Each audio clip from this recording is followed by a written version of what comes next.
Good morning, traders. Anthony Crudele here, and welcome to NinjaTrader Live here on August 4th. I was going to say May the 4th be with you, but it's not May. Craig, wake me up. Craig is back in studio. Good morning, Chad. Hopefully he's doing well. The indexes are firing on all cylinders. A lot to talk about this morning. Joining me in studio, senior economist Tracy Shuchart. Good morning, Shai. Good morning, all. Back in action, senior macro strategist Craig Shapiro. Good morning, Craig. Good morning. And the man on the big screen. He's back, baby. He's back. Jimmy Cagnina, senior market strategist. Good morning, Jimmy. Good morning, Naples. Another great day to trade futures. We're all wearing black today, too. That's like 4 days out of the week for me. Shai has two colors, black or navy. Yeah. Chad, hopefully you're all doing well this morning. It feels quiet. It's quiet in here, but it feels quiet in the markets because everyone's kind of like, oh my gosh, I can't believe we're all back at all-time highs. I can. I don't think it's that big of a surprise to me. I like that low last week in NASDAQ, and once the NASDAQ found the bottom, everything is firing on all cylinders. Here we are this morning. Dow's up over 500. Russell's up 0.5%. NASDAQ's up nearly 300. S&P up 0.25%. So S&P and Russell not quite as strong, but they weren't quite as weak. So there you have it there. Crude oil back down to nearly $77. Gold participating this morning. Why? Because equities are going up, I think. I mean, you have the buy everything kind of trade again. Bond market's up slightly. And again, bond and gold, I put in my note this morning, they don't need to bottom the way that equities do. Not that equities need to bottom in a certain way, but we like to see washouts. I feel like the NASDAQ washed out enough, as I've been kind of talking about, to at least be a tradable low.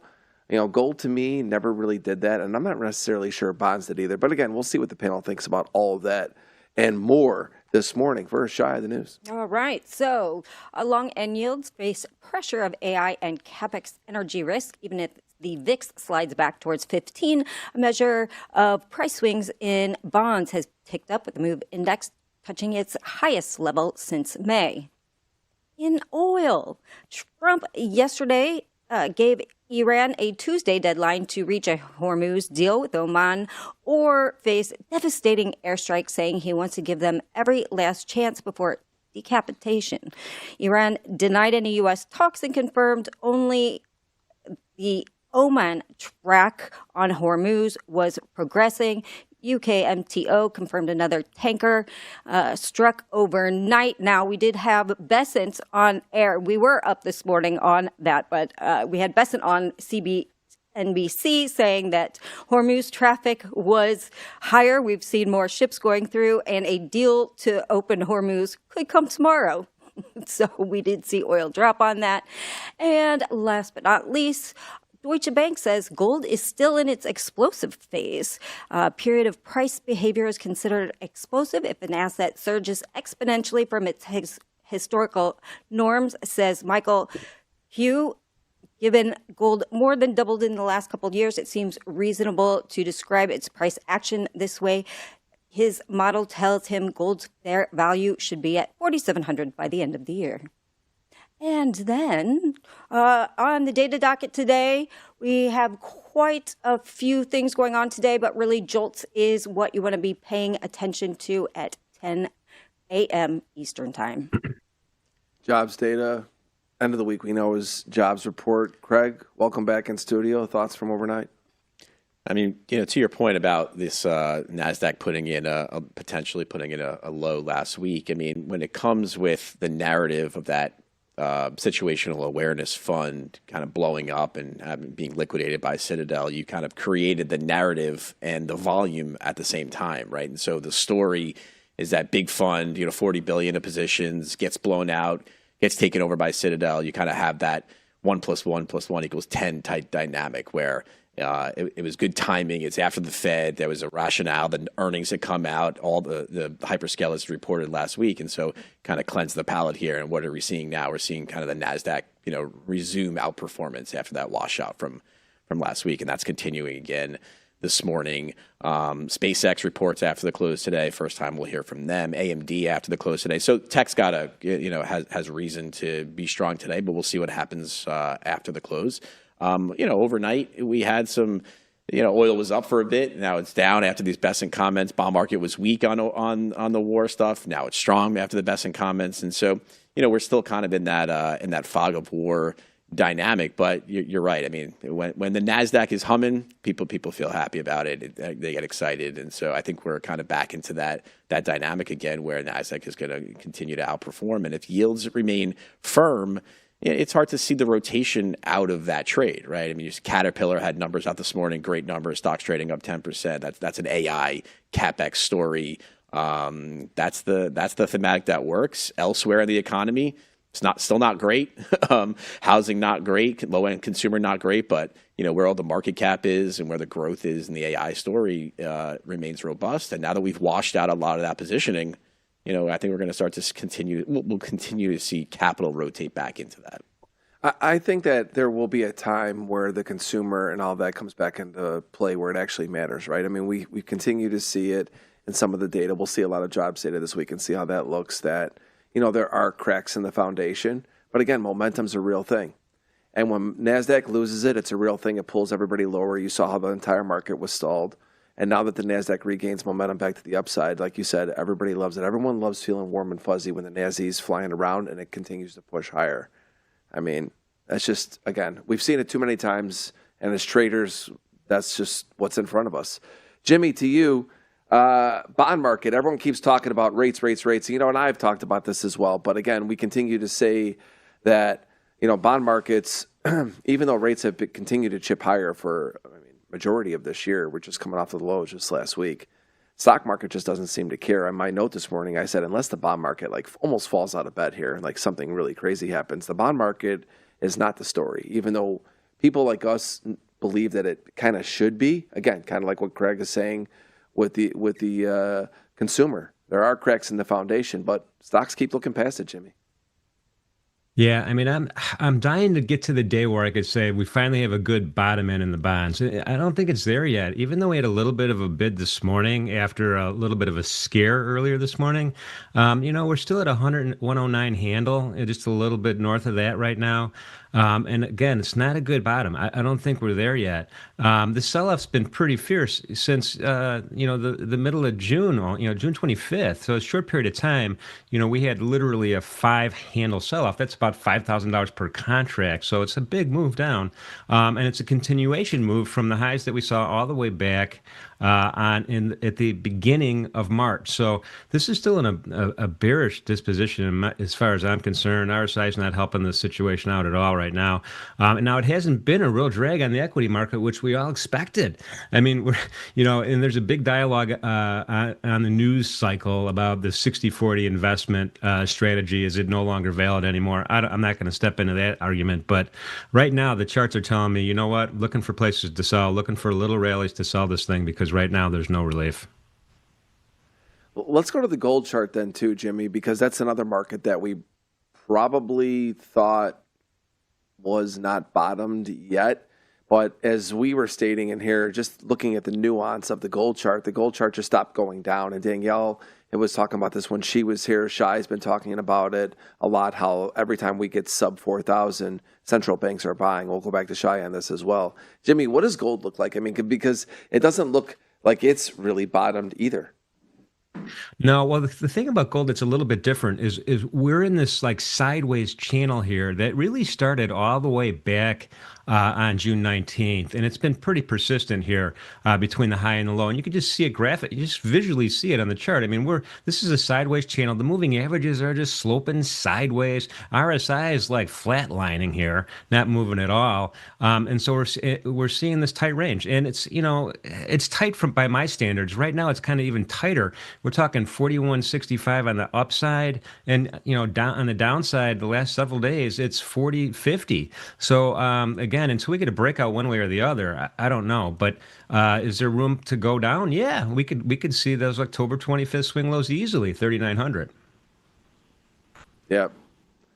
Shai, I go to you. Gold market's finally starting to show some signs. It's going up with equities. What do you think? Yeah, absolutely. I mean, again, hard to say that it's bottomed or not. But again, we have that natural central bank buying under 4,000, which they've said they were going to do every time we dip below. It gets bid back up. We have Tether, now a major buyer in the gold market, also buying at these lower levels. So the fundamental bid is in the market. And I think we need to watch real yields as well, because if we see some softness in real yields come down, that certainly also helps the gold market. And we can see gold up with yields up and dollar up if we see a material move in real yields to the downside as well. And so there are a lot of mechanisms moving gold, but I mean, I like the chart. I think it looks good, at least for right now. Again, we can move sideways for a longer period of time. It's already been a longer period of time. Gold's done this for months. How much longer we want, Shai? Gold's done this for months before, but we're consolidating, right? Yeah. It's a tight market. It's wound very tight. So when it makes it smooth, it's going to be explosive to either side of it because it's so tightly wound. Yeah, no doubt. I mean, it's coiling up here. And again, I go back to you, Craig. Everything is going up today. I think what's going down, besides oil, we'll get back to Shai on energy, but I think that when you look at it across the board, I mean, dollar is pretty much flat. I mean, I think take the dollar and some of the currencies out of it. Metals up, bonds flat to up, equities up. It's the all up trade again. Yeah, I mean, clearly the president, with some of the positive rhetoric around the Middle East situation, again, reiterated this morning by Bessent. It seems clear the president doesn't want to resume real hostilities in the Middle East. I think we've kind of gotten to the point here, middle of August, midterms, only a few months away. Very difficult for him to ratchet up the hostilities there. I think he, wants to make sure oil prices are down, wants to keep the stock market up, wants to make sure the bond market doesn't unravel and see yields moving higher. What do we also have? We have verbal intervention from Treasury, right? We have Bessent out this morning being very aggressive in his rhetoric about dollar yen, about dollar CNH, about the Fed needs to add to its facilities to help out foreign countries, intervening in the foreign in currency markets, right? He's seeking actively to put in dollar liquidity to improve the value of the yen, right? This is if you kind of take this to this logical conclusion, people will say, well, this is money printing again, right? This is the Fed potentially expanding its balance sheet. This is the Treasury dampening volatility. When you hear those words, all you think is risk on, right? You think about, volatility can't really unravel. The Treasury is monitoring it. Yesterday we had an announcement from the QRA. We'll get the big announcement tomorrow morning at 8:30. But even yesterday's announcement, said that they're going to reduce the size of the TGA by $100 billion in the fourth quarter. That's less issuance, right? That's something that the Treasury can control. So they're cognizant that the long end yields are moving higher. Bessent had a comment this morning. We've seen interest rates rise with no let up in AI CapEx, right? Interest rates are not a deterrent for the AI CapEx story. He recognizes that. Higher yields are a problem for the U.S. government. He's going to do what he can to try to talk them down. And so when you're in that environment, it makes it very difficult to see risk asset prices really fall off, right? And so I think that you're getting that, dynamic over the course of the last few days, particularly in the NASDAQ, is a recognition that the administration is going to keep trying to pump this, between now and the election.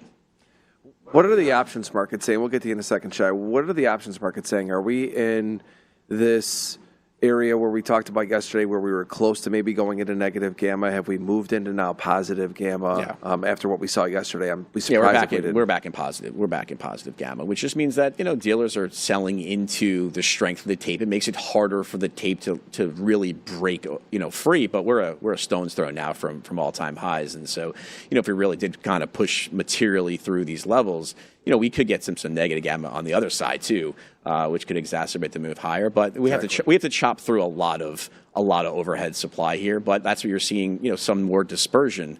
With the NASDAQ up 120 basis points and the Russell only up 50, 60 basis points, right? So you're getting some of that outperformance as the S&P kind of just grinds higher. And so we're kind of in that. We're still in that environment where S&P is pinned to move higher. On a day where there's idiosyncratic news, the NASDAQ can outperform or underperform. Today it's outperforming. Tomorrow we'll see. AMD, SpaceX will determine whether or not NASDAQ outperforms tomorrow. So we're kind of still in that dynamic where it's still a little bit difficult to break through whether we're the positive gamma, unless we get a resolution. If the Strait of Hormuz opens, we're gonna break through. Yeah, just think about this, traders. Positive gamma, early August, opening range, pretty much the lows for the month. You had somewhat of a capitulation last month. The tape has changed again. We went from what I was calling the summer of divergence, the flip-flops, is now starting to see kind of everything slowly grind up, adjust, adapt. Things are different. Shai, what were you going to say? Yeah, I put that in the Discord every morning too. But I think we need, one thing, I think we need to be careful to think that we're going to expand the balance sheet at the Fed. You have to see that Warsh very much said that he wants to be separate and independent from the government. And so we'll have to see if, Bessent can convince him to work with the Treasury, just on that note. And I think it's also worth noting that even though NASDAQ is moving higher, we are still, we have Dow at all-time highs, ES overnight all-time highs, RTY just about there, and we are not even close with the NASDAQ. So I think that's interesting. We've got another 1,000 points or more for the NASDAQ. So it is moving again, and everything is moving with it. But if you look at the indices overall, you still have outperformance in the Dow and the ES. Here's what I would say on that, and from my perspective, this is what we saw earlier in the year. This is what the dynamic has been this year. NASDAQ was weaker earlier in the year. When the NASDAQ finally bottomed, again, a tradable low, I'm not saying it's the bottom for the rest of the year because there's a lot of time between now and then. The markets then look at that as a positive. They continue to do what they've already been trying to do. Maybe back to you, Jimmy. Maybe we'll look some key levels of NASDAQ. NASDAQ to me, again, it overshoots higher, it overshoots lower. You get back in this situation, I think it's got to get above 29,800. That's one standard deviation off of this year's VWAP, and I think then, look out above. But, Jimmy, what are you seeing as key levels in NASI right now to where maybe, who knows, if it does start to get weak again, where would that maybe be? Yeah, on July 30th, we launched, this is a benchmark candle. It was a big green candle. We launched off of the 150 simple day moving average, and it was a huge move up. And every time we see this in the NASDAQ, you have continuation buying over the next several days here, and we're seeing that so far. I don't think it's over yet. This is super strong. I have my VWAP anchored to basically the lows that we saw in March, on March 31st, and now for the second session in a row, we're firmly trading above that. So I think that's pretty constructive. And yeah, the all-time highs might be a little bit far away, but NASDAQ moves at 300 to 600 point clips all the time. So that's just a matter of a couple of days. From a retracement point of view, just from the recent highs down to those lows that I just pointed out, almost a tweezer bottom, not quite, we're already 50% of the way back up after only 4 days. So next step up for me is that 61.8. That's around 29,570. I know it's a little short of your 29,800 number, but I have that on my radar screen next. Yeah, I think that's where it's going to struggle right into that range. And then we'll see again what they're made of. Shai, I want to go back to you. I want to talk oil just for a minute. You go back to this morning talking about some of your headlines. Hormuz, it's one of those things where I personally have stopped listening to it as much because I've just been like, I can't trade oil. Oil is up or down 5% on every headline. That it means nothing. Nothing's fundamentally changed from one day to the next. I think we all could agree on that. Right, and I've been telling day traders, at least on this show, and on my note, stay away from this market because you really just have no edge in there. Technicals, they kind of mean nothing.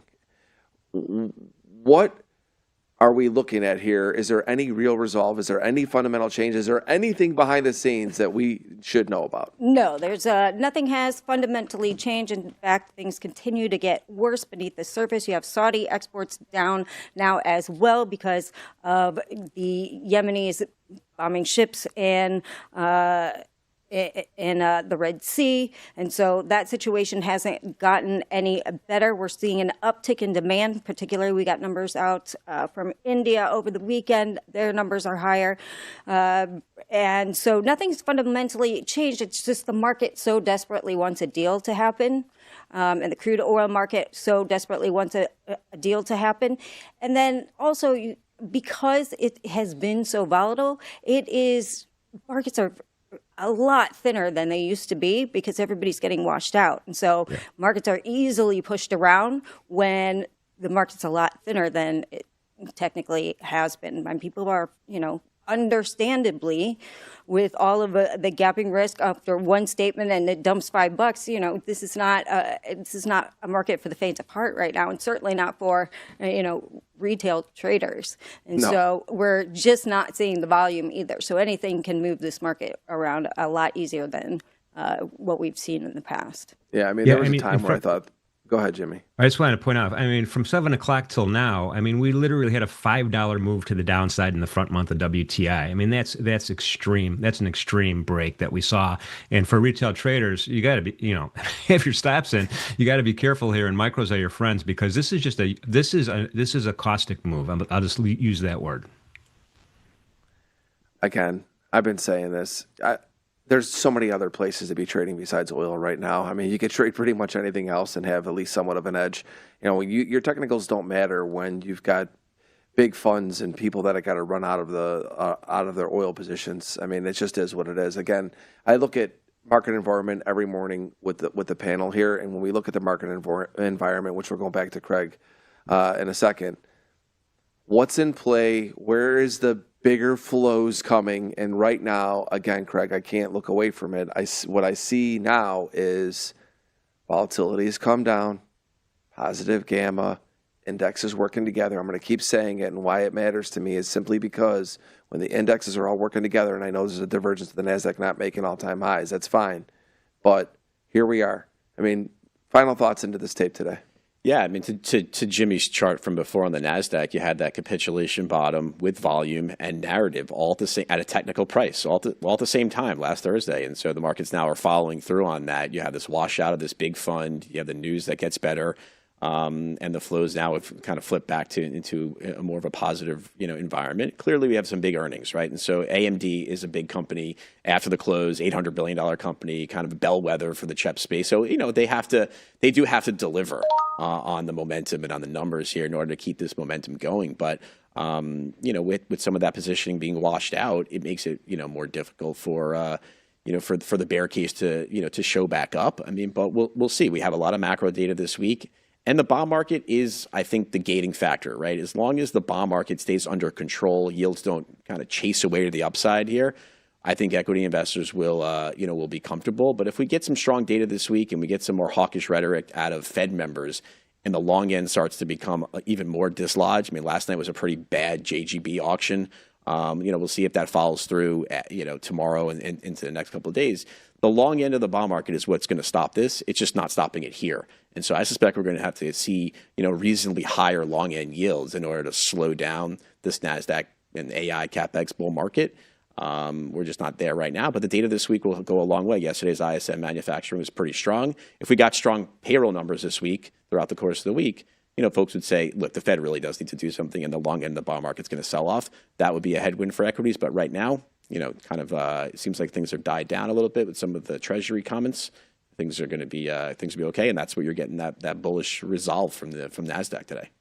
The market always finds a way to go higher. We talk about this. I've said this so many times. The market, it searches to find a way, right?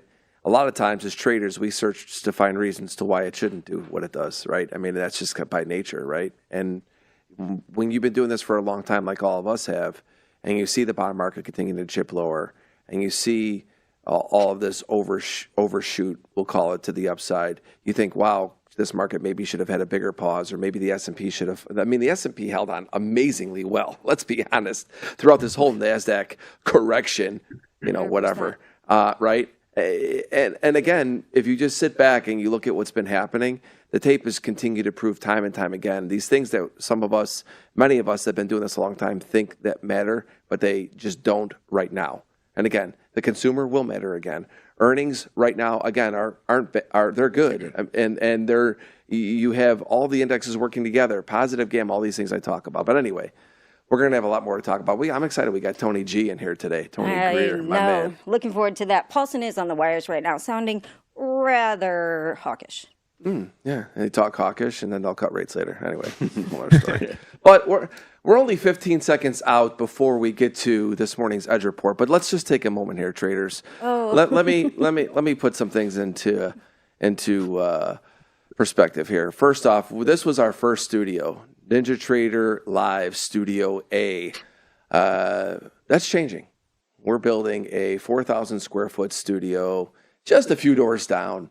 And we all know every morning I joke, Jimmy loves to be on the big screen. I mean, we like to think that Jimmy, is really, that kind of quiet guy out there, everybody's buddy, and he's, really not that much of a problem. But when he's out on the big screen, you don't hear it. He gets fired up. He's like, put me back on that big screen. I'm joking. Of course, we all know that's not true. But we do love seeing Jimmy on the big screen every single morning. And today they're coming in to take down the LED wall and move it into the new studio, which we won't be in there until next year. So let's just take a moment here and enjoy Jimmy on the big screen before we go to this morning's Edge report. Production.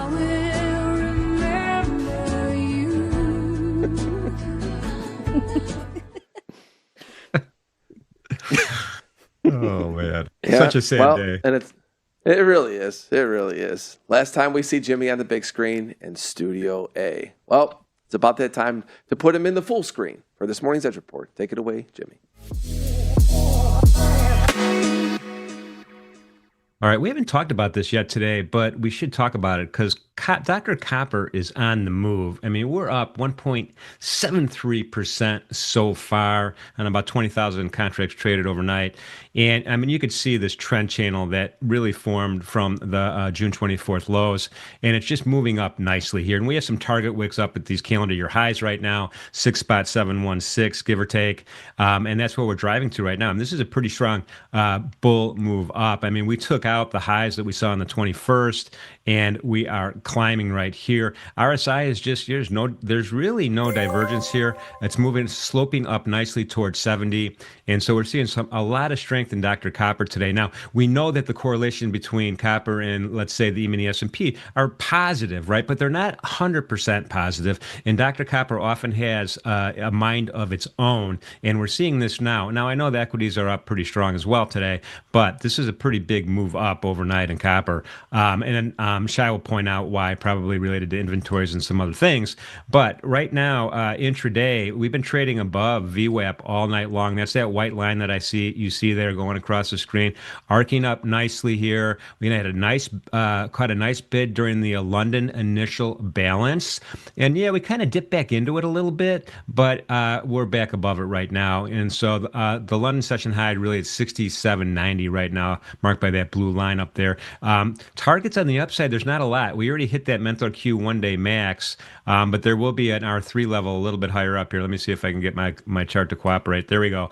6.7778. That's R3. It's kind of rare when we get there. I'm not sure we're going to get there today, but it's definitely on my radar screen. On the downside, will this VWAP hold? Yes or no? Session VWAP, that's that white line right there. It's right by the point of control. The volume profile, because it's a lower volume market overnight, it's not mature yet. We do have this kind of volume deficit right here, which doesn't mean as much to me as it's going to mean to me if it still exists there after the bell rings, or at least after the initial bounce in the U.S. Zero DTE call resistance, 6.6. That's going to be another line in the sand. It's really close to R1, part of the daily pivot study. And then should this thing break badly, we can get back into the Asian IB, which is down at JAX 2 around 6.55. So keep your eye on Dr. Copper. There could be some good trading opportunities there today. Remember, micros are your friends. Let's shoot over to the NASDAQ, though, and have a little bit more of a conversation and look at some intraday charts after this daily chart. So we already talked about this, kind of move above that anchored VWAP here. We're trading between that and the first upper standard deviation band right now.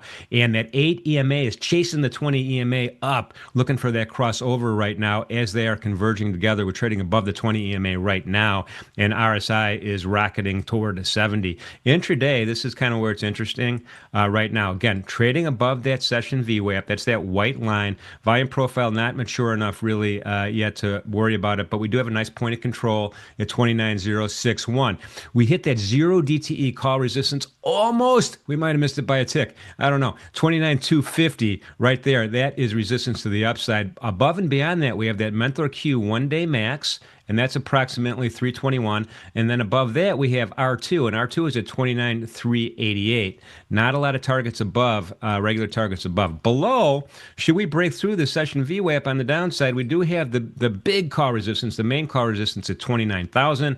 Zero DTE put support 28,900. And then if we take out the session lows here, we have the pivot down at 28,735. Zero DTE high vol level shortly below that. That is this morning's Edge Report. Back to you, Deli and Shai.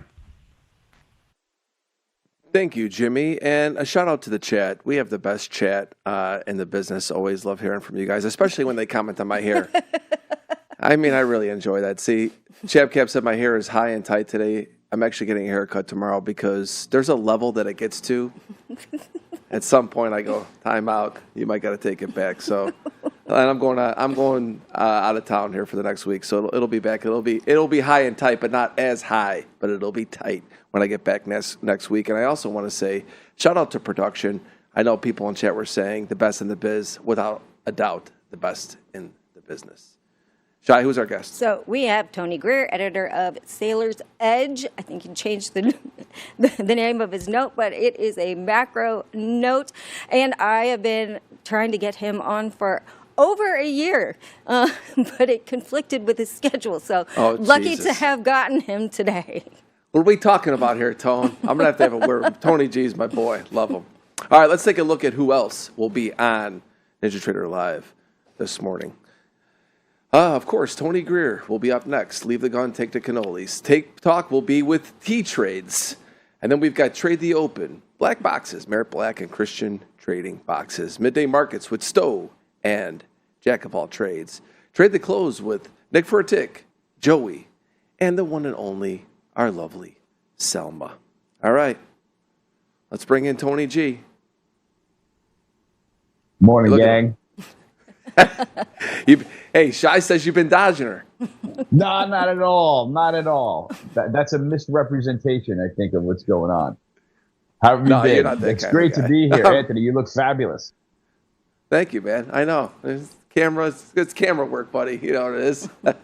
There's a very lens. Professional operation. Very professional operation. Oh, man, Tone. Well, I love having you here because you cut through all the fat and you look at the markets, and your analysis is really, some of the best in the business. And I've been following you for many years. And here we are, Tone. The summer of divergences is now coming to really a halt, right? We had the NASDAQ and the Dow, this little fighting match between the two of them. That divergence was there. Well, and through all of that, the Russell and the S&P kind of just stayed really steady. We're starting to get earnings now. We've had all this stuff with her moves and the volatility in the crude oil market, and we're still kind of stuck just below 80, $77 to be exact. Bond market continues to chip away at higher rates. Put this into perspective, Tone. Where are we right now? I'll be honest with you. I think that we are about to embark on a risk-on August that not a lot of people are expecting, quite honestly. I feel like we got a lot of unknowns out of the way in the markets. It feels like the Iran war and Strait closure are just going to be a factor that's with us for a while. Kevin Warsh out of the way, shows up like a total dude with a hawkish pause, says, keep your eye on the inflation ball, like he's going to do a great job of letting the bond markets do the work for him. We've got that behind us. And yesterday, the market sent a signal. There were 2 Sigma rallies in internet stocks, in Mag 7, in airlines because energy is backing off, in software. I'm really bullish non-SpaceX, non-semiconductor stocks right now. We double bottomed at 7,300 in the S&P with that last little dip that we saw, and then broke back up through the top side of the channel. And I think the only thing holding the stock market back right now is that SpaceX is still acting like a big sentimental top on the tech tape, and more directly semiconductors, right? Like that sector has been, that shot out of a cannon in April, gapped higher and ran for 2 months right into the SpaceX IPO, and SpaceX hit the tape, and obviously semiconductors turn. But then you've had other sectors of technology breaking out since then. Cybersecurity has broken out, huge day in internet stocks yesterday.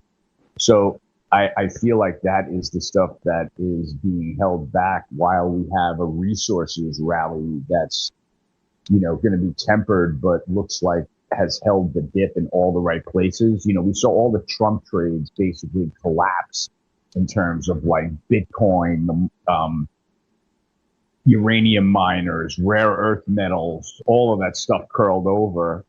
And now you see the metals tape come alive with another dip in energy. So I like that response this morning by the metals tape, and it follows, a really good response from the stock market yesterday. So I like what we're seeing. I was a little bit concerned about rates being at their highs. I know you guys were pointing that out earlier at the show, and that is the big question, with the 30-year pushing 530.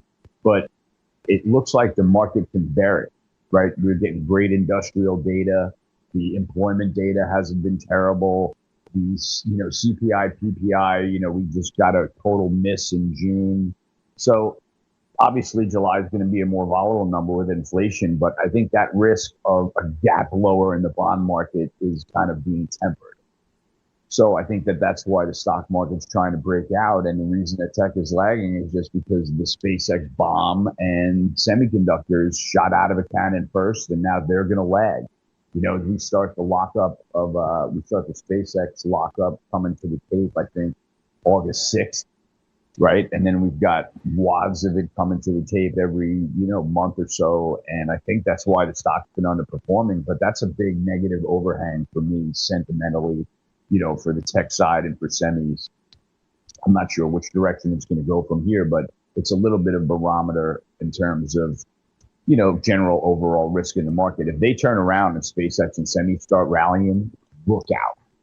Look out. The S&P is going to be bid only. Everything's in good shape. Financials are still rallying off their lows from earlier in the year, and they look great. They just reported everything's beautiful over there. I think we're going to see, energy, oil services stay alive while oil, finds the range. That's the big question mark to me, obviously, is the oil price. And I've been doing the same thing you guys are doing, is staying the hell out of it for the most part, and trying to trade where I have an edge. But that's how I'm looking at the world, for better or for worse, Tom. And let's talk about the metals markets a little bit. We talk about that a lot. We kind of had obviously big moves in gold and silver and platinum earlier in the year. They've come back a lot, kind of been sideways here for a few months now. Kind of look like the market's coiling. What are your thoughts on that? Because it seems like it's due for it to move either to one side or the other. Yeah, Tracy, the market now with gold is that meme of the hand-drawn guy standing there with the stick poking the thing, saying like, come on, go. Everybody this morning is looking at copper and looking at even aluminum is rallying and platinum's jumping out of the range, and saying, oh, wow, God, why isn't gold going anywhere? And it's like gold keeps its composure. Gold will go when gold is ready. Like we just saw another central bank jump into the buying spree. I think it was a Korean central bank. It seems very much like there's a buyer around here, which kind of matches the data that you see coming in about central bank buying. There's really no good reason for it to hold around 4K the way it's been, other than that there's a buyer around here and it seems like a level that people want to accumulate. I'm a big fan of the two dips below 4K that we've had earlier in the last month or so. Those were kind of dry heaves and false breakdowns to me. There was no follow through selling. There was no bomb stop loss symphony going off down there. It just went, 39.60 offered, 4K bid.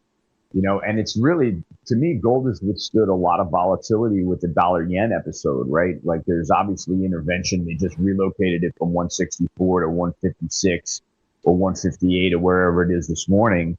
And, the dollar index backed off with that, and gold kind of held its ground because gold held its ground while the dollar index was rallying. So just because it didn't take off when the dollar index backed off a little bit, I don't have to get upset about that.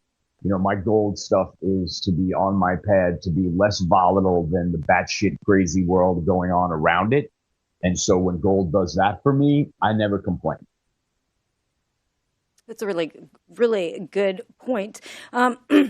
And then you brought up other commodities. Let's talk a little bit about that kind of critical minerals, uranium trade. Kind of uranium looks like it's a little bit ready to make a move out of kind of that descending wedge. What are your thoughts on that market? Yeah, that was Jared Dillian nailed that one. There were too many assholes in the uranium market, right? It was every other tweet on Twitter at the highs.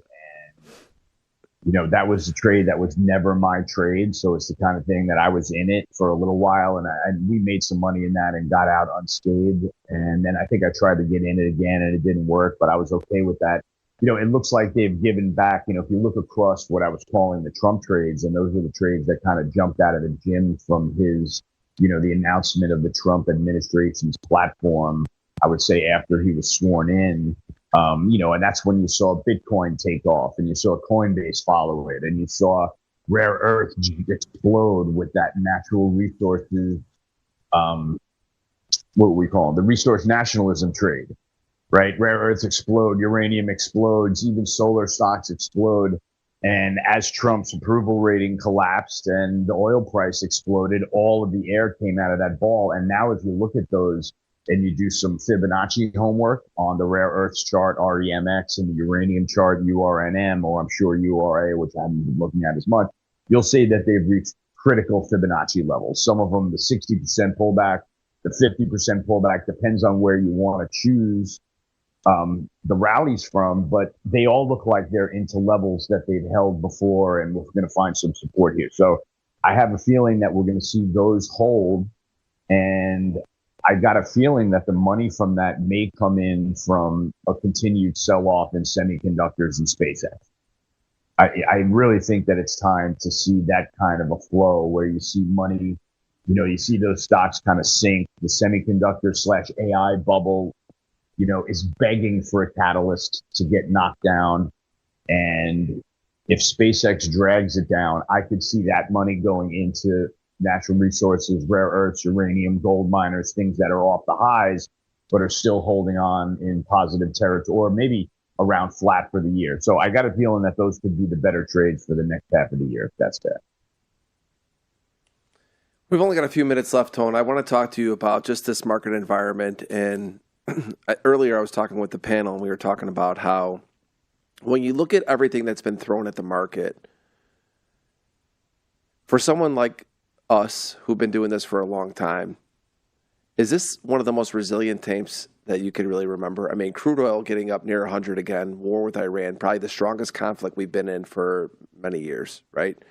Yeah. Interest rates, the highest they've been in some time, right? And they continue to chip lower. Really no signs of the bond market turning around. And again, throughout all of this, the S&P has been like giving it the Heisman, saying, don't worry about it, like my wife when I go to take, the back end of the ham. Exactly. Here we are. Yep. It's, the market is built to go up, and you can throw everything you want at the stock market, and there are always, if you were short, you had a window that was this big and 30 seconds long to cover. Right. And that's such a difficult way to trade this market. And people still do. Right. And positions get overweight on the short side. And that's why we have short covering rallies. But there are still, there are technical breakouts that are to be honored no matter what sector they are. I don't care. But, we just had semiconductors go and take off. And then right behind them, cybersecurity had a beautiful breakout to all-time highs and went on a run. You have financials bouncing off the lows of the year and trading really strong. The oil market sectors are still cranking because the refinery trade is alive and well, and even giving us a dip to buy it on right now, even though the stocks aren't backing off, the crack spread is. And, those factors all matter, and they don't all come to a head at once. But there's been like a rotating baton of something strong enough in the markets to help it from breaking down. On all of those days that were negative days, Tom, when we were testing the bottom of the range in 7,300, they were not all asset, all sector sell-offs, right? Those were very clear rotations. At one point in time, they were crushing semis at the lows of that and buying energy stocks on the highs. And just because, it was big tech that was going down for a while, Mag 7 was repricing, the industry struggled. And then all of a sudden, Mag 7 came back to life. Semis bounced off the lows, and natural resources rallied again, and that held, and financials are now at the high. So there's been some rotating meritocracy in the stock market that's kept it from breaking down. And I'm in the camp right now that we are in a place where a lot of uncertainties have been removed, and we've got nothing but tailwinds for about maybe a month and a half to a quarter, if possible. So that's how I'm positioned, and that's how I'm looking at the world. I got one eye on semis and SpaceX that I think are going to really be challenged into the rest of the summer. And I'm trying to let the other trades be their own trade and trade on their own merit with their own risk reward and their own stop losses. Because I'm not trading the index as an index right now, Tone. I'm trading all the individual trades. And if the index happens to go, that's nice too. But I don't want to get caught up in whether the Dow or the NASDAQ or the Russell is out in front. It's the sector trades that matter to me. Yeah. Well, Tone, as usual, it's great hearing your perspective. Glad you didn't dodge Shy for this episode. I didn't say he dodged me. I said he had conflict. Stop it. Tony, listen. Tony knows I can bust his balls a little bit. You guys put the show on in my sweet spot. That's when I'm in the cone of silence trying to figure out how to make money. You know what I mean? So I got to break a crack in that routine to get on the show. And I love it though. You guys do a professional job. It's what the market needs. And please continue. And I will continue to watch. All right, Tony. Thank you, my brother. We'll see you soon. Thanks, guys. Everyone, go follow my boy Tony on X. He's fantastic. He's just a great guy, man. I love him. He's a lot of fun, and he's super smart. He understands markets extremely well. Shy, final thoughts before we let you go today. So, we are in positive gamma again today. That means, we expect the grind instead of volatility unless something changes intraday. Then, maybe stay out of the crude market. Although I do still like buying dips on that, believe it or not. Well, you love buying dips in crude. I do. I was not always a crude bull. Let's put it that way. Let me just make that be known. I think there'll be a lot of opportunities in the market today. So, yeah. All right, Shy. Keep an eye on it. All right. We'll see you in chat. Thank you. All right. Let's bring in TT. I have to do a promo while you're here, though, okay? Is that all right? Sure. And I saw your joke about me being a surfer, but we're going to get to that in a minute. But first, I got to do this promo. Then we're going to talk about that. All right, everybody. Today, after the close, my boy, Jimmy Cagnina, with Andre from Edgeful, live Q&A, exclusively on the Discord. Show up at 4 p.m. Eastern. If you're not in our Discord yet, I don't know what to tell you. I had conversations last week with Brett Simba, week before with AJ. Have a ton of fun. Next week for me, when I get back, I'm going to be having on the Sunday crew. I'm going to be having on Pax, Sarah, and Farm. And then T, I was going to reach out to you. I mean, you could say no in front of all these people. I mean, it's up to you. But maybe you do it in a couple weeks after that. You game for that? I'd do that. Okay, there you go. Me and T. In 3 weeks, get in the Discord, get your butts in there, and. So, T, what is this about me? Do you think my hair any bigger? I'm going to be a surfer. What am I going to just fly away? I was going to say the wind catches us. It's starting to look like you live in California, not in Florida. That's all I can say. All right. Well, to be continued in the Discord in 2 weeks. All right, T. Let's take a look at the charts this morning. What are we looking at? Yeah, we'll just start with the indices. Last week we were talking about running out this previous month's low, which you can see on the higher time frame candles here. These are the monthly time frame. We run out that low, and then, like I talked about last week, I'm just still remaining bullish on the markets. I just view this as a consolidation. So I'm viewing this as a, more of a dip to buy versus a reversal to get fearful of. There was a lot of fear on Twitter, all of that. But, if you just take a look at the low of the year, you have a nice big green candle, at the low. That's all it was for me. So, I'm looking for this to continue and sustain.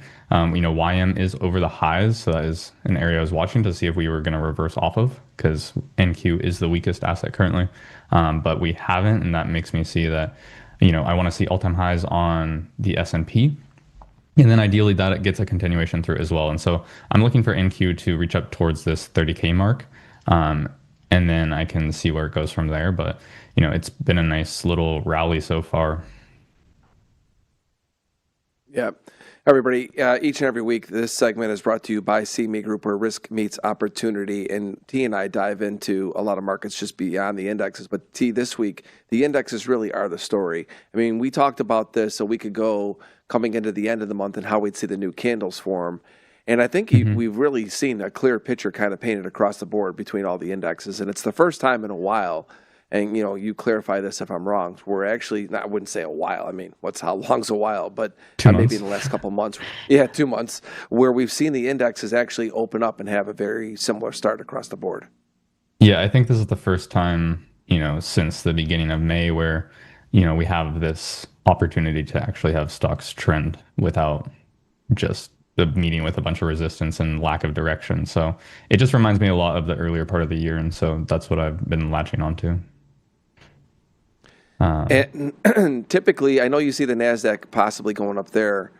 Typically, you and I talk about buying the strongest versus buying the weakest in an up tape. To me, it's a different situation. It's not a situation you come across too often, I think, where you have a scenario where maybe on the bigger picture perspective, the NASDAQ is weaker. I mean, dare I even say that, versus the other three over the last couple of months. But is it positioned now to actually lead the rally based upon what you've seen on the lows? I'm curious if maybe that perspective changes if we look in a little bit tighter. Yeah, so I do this a lot, where more so intraday, but if we have the Dow up here all the way, and it's just kind of consolidating, that's where I'll look towards the weaker assets to kind of catch up. So it's above its July high, right? And where's the July high? It's right in here. And so if sometimes I'll look towards the weaker assets to catch up to that same high in the terms that the Dow is going to consolidate. So here I would favor the S&P on a higher time frame perspective, just because it's the second strongest, and I'm not a fan of longing at the highs, so that's why I don't prefer the Dow. Here, the S&P, you still have room to the highs, but I am positioned more into the NASDAQ, looking for it to catch up. Got it. What about metals? Maybe we go there next. I mean, metals actually having a decent start to the month as well across the board. I mean, to be honest, this just looks so bad. I think there's only one metal I would pay attention to. It's not going to be gold. Here's the thing is, I like to trade trending markets. So here you get a trend. I'm not really interested once we end that trend if there is no sort of reversal. We talked about the potential opportunities in here. They just all failed. And so I'm not really interested in gold right now. Kind of the only way I would be is, if you want to trade the breakout of the range, I prefer to trade at the range low or at the range high, trading the other direction. But the points of reference I would use is 50% of this monthly candle here. Disappeared. But 50% of this monthly candle. And, that would be the area where, if we can close over that, we could get a breakout to this previous month's high. If we respect that and continue lower than previous month's low, I'm just still not that interested in trading gold within a range. This is not my type of trade. And it's kind of the same with silver. Silver has more of the strength than gold right now. And, mechanically within my model, it has a little setup here. But it's just not something I'm totally interested in. But if we do go to copper, that would be, the most interesting one. And it's just the idea that remains of trading back into these highs here. And we wanted to see a swing put in here. It doesn't really form a swing, right? It fails, but then right here we get a new swing forming.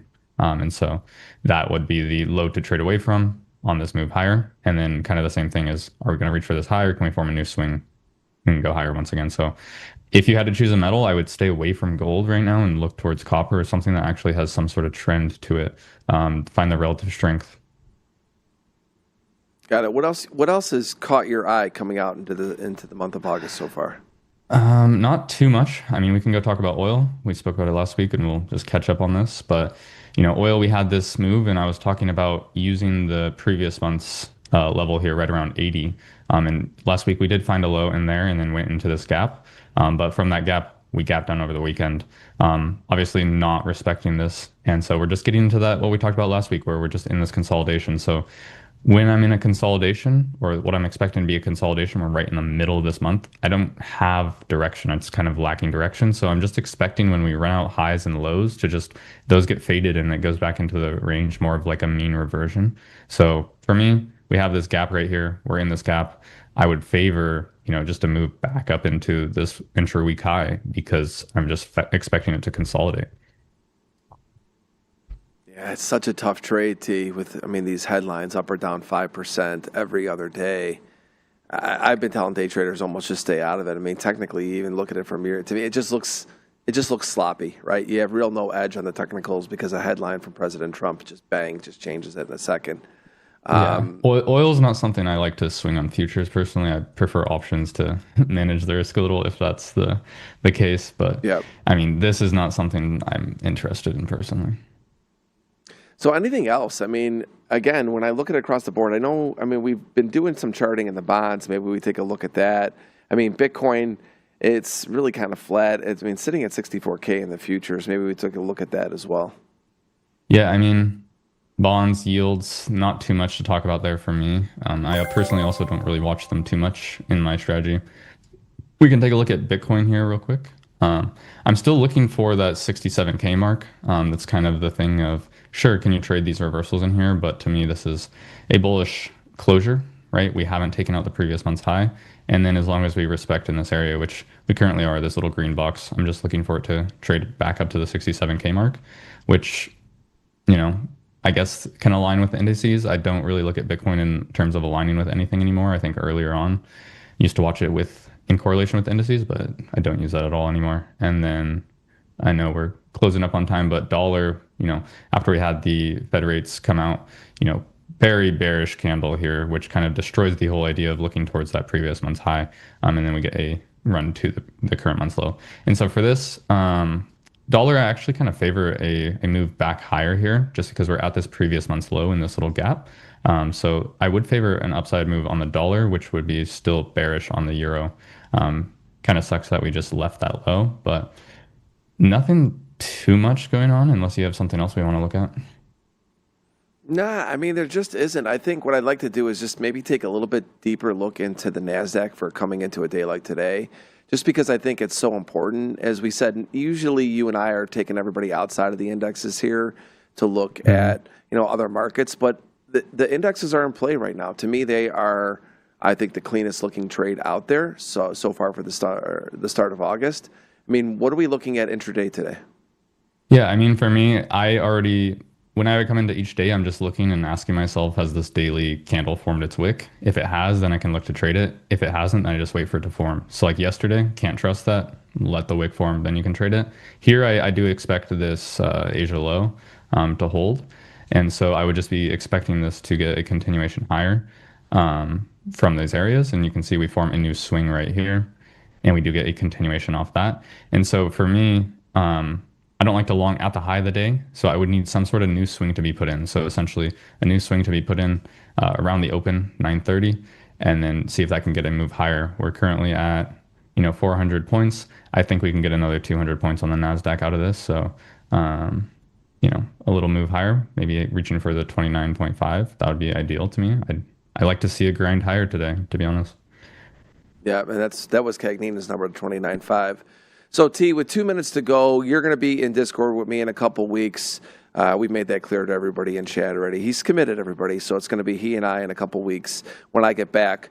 We'll give away some swag on NinjaTrader Live. Let's do a giveaway for your indicator as well. We're happy to comp that to you for the traders that come in. You got it. So let's talk about what would that indicator be? Let's preview that. Yeah, so it's just the indicator I use here. And if you check out the NinjaTrader Discord, I basically give it away every week in there, just hand them out. But it just marks out my model. So for instance, if we go to the 15-minute chart here and we head back to, Asia here, we form this low. My model looks for swing points. So if you hear me talk about a swing point, I'm just looking for basically a lower low and then a higher low. So just basically a run of lows to then form a new continuation. So it's marking out the swing point. And then I'm looking for, an area to be respected. So those green little boxes, I want to see this area hold if we're going to move higher. And then my indicator just kind of marks out this area, since when it prints this little blue dot, that's telling me that it should hold. And then I'm wanting to see that move higher. And so it's basically just repeating that on multiple different time frames. And that's what the indicator does, but it really just helps me see the higher time frames. So when you see me on the daily chart, you'll see it on the monthly. When I'm on the hourly chart here, it's on the daily. And so it just helps me visualize the actual higher time frame candle, makes me not lose sight of what's going on the higher time frame. I've watched so many of your videos and have had you in here for some time now. It's simple, clear, and impactful. I mean, I think that's, for so many new traders out there, I think it's a strategy that could really be picked up very easily. And I'm excited for you to join me in the Discord. I think we'll dive in a little bit deeper here. We just go over the charts every week. We'll talk a little bit more strategy and stuff like that in the Discord. So T, you're the man. Again, congrats on your 500K. I know you just keep steamrolling back. Next up, is it going to be $1 million on T's YouTube channel? Go follow him on X and YouTube. And T, I will see you next week. Yeah, make sure to join the Discord, guys. I do hand out those indicators every week in there, and I'm active in there. So see you guys. See you, bud. Thank you. All right, everybody. So not really much to recap this morning, except for what have we been saying. I said it with T. We talked about it with Tony. I think the indexes from the beginning of the month are firing on all cylinders. We're going to see what Chris and Merritt think, but you look at a lot of other places, not nearly as clean. I think the one thing to note is, again, we saw gold has picked up. I think it's really getting more tied to the equity trade right now. Platinum as well is up $100. Silver, so metal space is actually participating as well. Crude oil is still just getting sloshed around because of all the headlines with President Trump. But when we go back and look at what this morning was, we had that moment where, rest in peace, the big screen, the LED wall in NinjaTrader Studio A is getting taken down today. So no more of the wide shot if you're joining us in the morning. I'm actually going to do a little video here of Studio A, because we're moving into a big studio, 4,000 plus square feet, just a few storefronts down. And so we're not going to do that till the beginning of the year, but I will do that on Instagram to give everybody the insight. I've never done a full video of the inside of Studio A for NinjaTrader Live, so check for that. That will be on my Instagram channel.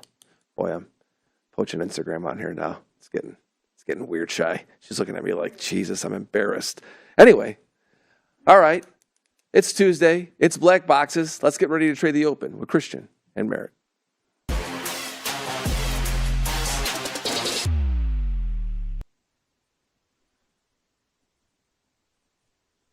Good morning.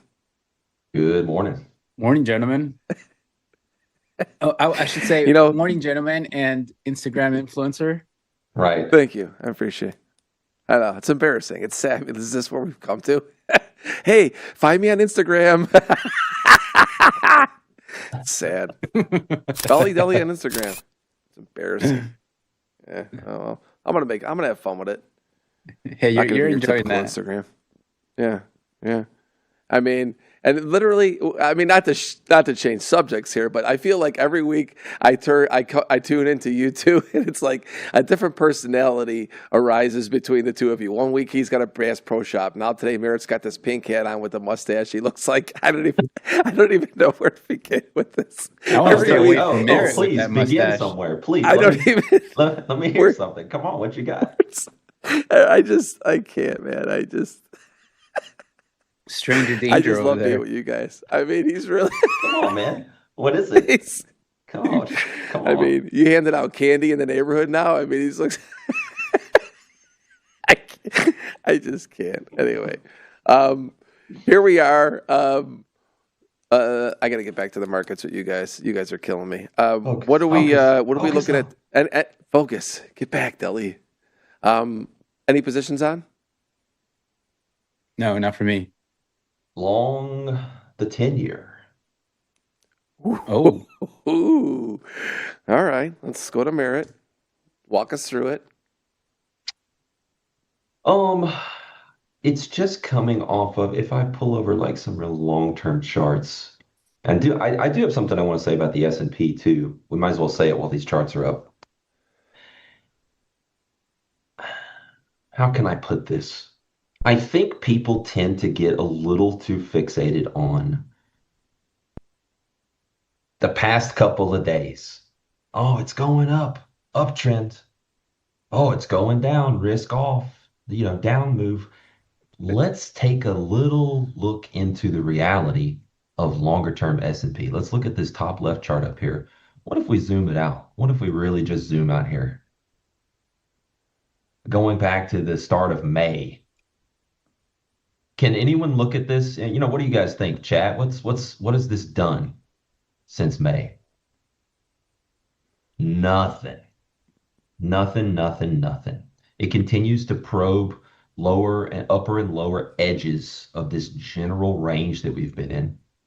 And I just think some folks need to hear that. I don't think I listened to this morning's show and I've listened to a lot of folks on X lately and whatnot. And I just think not enough people are talking about how range bound, bigger picture, the S&P is. So I wanted to point that out. Over to some longer term charts.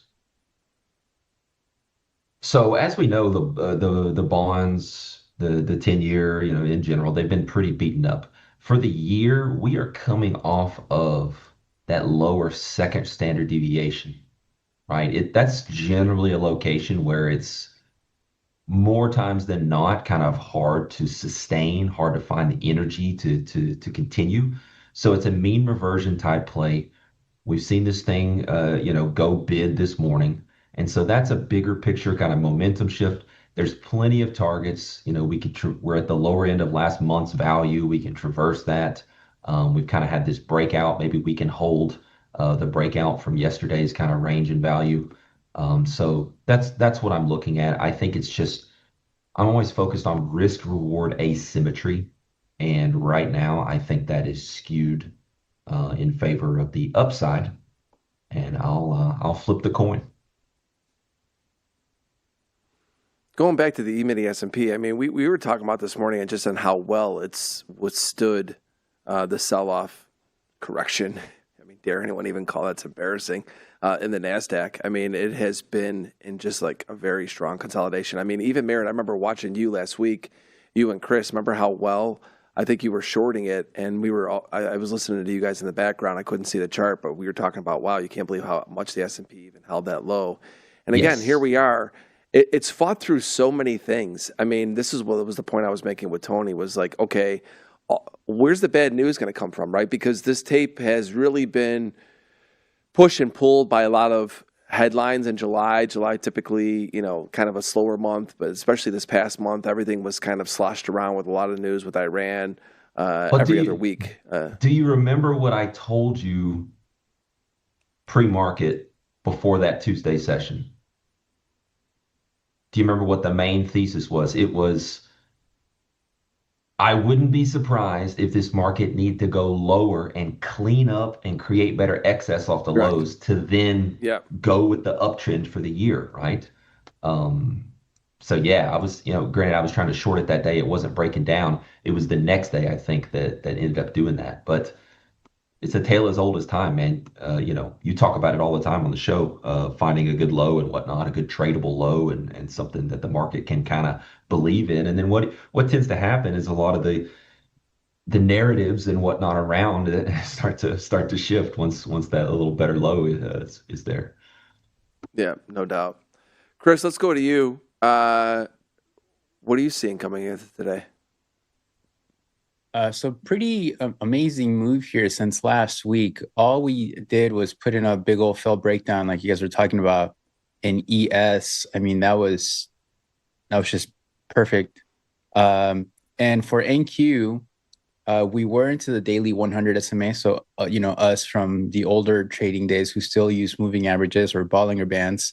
That is the major market trend filter that dictates whether we're still in an uptrend, like a bullish overall bull market, or start to deteriorate into a bear market. So it made sense that we bounced from there. It was We have, VWAP for the year too for NQ. yeah, I Yep. remember you brought that up. Yeah.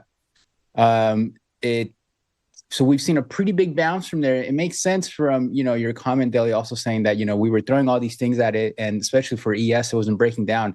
There was just so much, it was like a ball underwater sort of pressure. And that's what we're seeing right now. We're seeing that explosion back up. And I know there's a lot of people who don't believe it, who are caught off guard, and maybe they're offsides, right? Because they're not understanding the function of where we were in that moment in time, and then the potential outcome of that sort of momentum being sort of locked in ES, and then seeing a big blast off open. So anyways, that's sort of what's been happening as far as the environment. We are into, ES hit all-time highs. And for NQ, we are almost into this prior range here that we were in 2 weeks ago. Last Wednesday, we did bounce into it. We rejected, and that's what gave that end of week drop. So we are moving into that. That's between this 300, 400 area.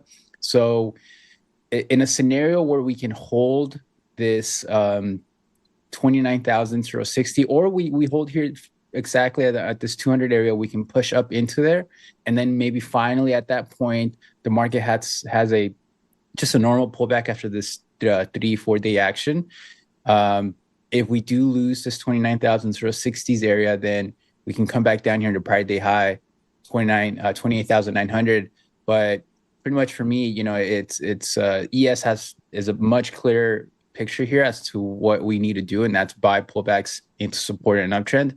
NQ does have major resistance here, but I will still be looking for pullbacks into support to get long into it, and then after it, probably still do it after it. But because this is, we've been correcting for 2 months now, and we want to lean to the other side now. Have you done any analysis on S&P? I'm curious what you're seeing there as well. Yeah, let me share that. So for ES, it's a little bit cleaner action. I mean, if we go to the 4-hour chart here, we were in this channel.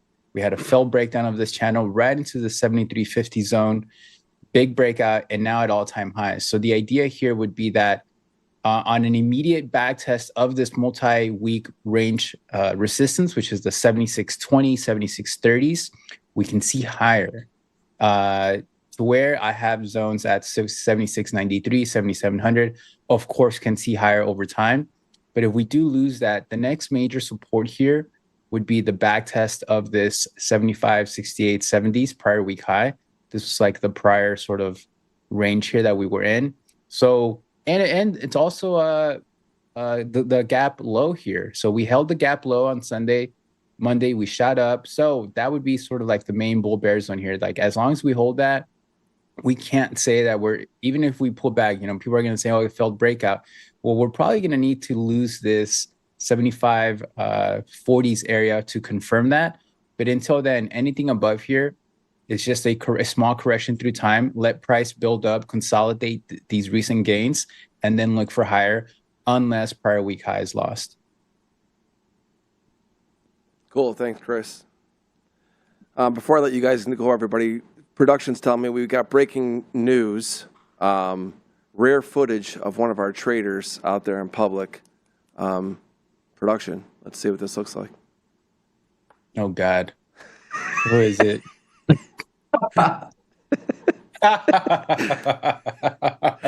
Yeah. All right. Stay away from him. It's confirmed. It's confirmed. He wears where. Yeah. Hide your kids. Hide your dogs. Nobody's safe. I knew, Chris, I told you right when I came in, I was trying to figure out where I saw him. I saw that on Instagram. I mean, that's where I saw it. So you got to be there to see it, right?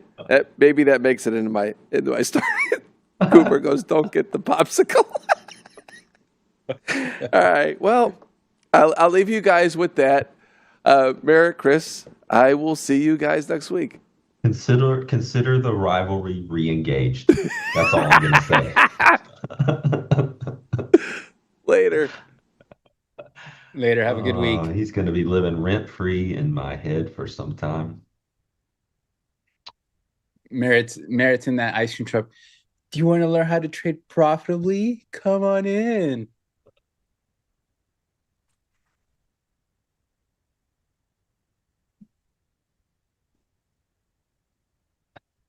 Merritt's gonna lock in right here. It's like, I just can't wait. I can't wait for August 11th until we meet again.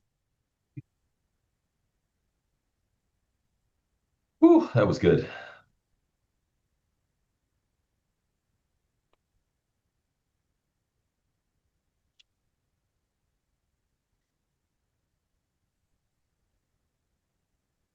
$57 thumbs up for the channel. Come on, boys and girls. 57. Now you got to refresh that.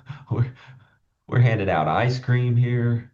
Whoa, don't listen, guys. I mean, come on. He's asking for likes for ice cream. Don't do it. Okay? That's gonna haunt me. Yeah, when I hear that, I think of the song from my high school days, Do Your Chain Hang Low? Yeah. I cannot hear that without thinking about that. Does it wobble to the floor? Do your chain hang low?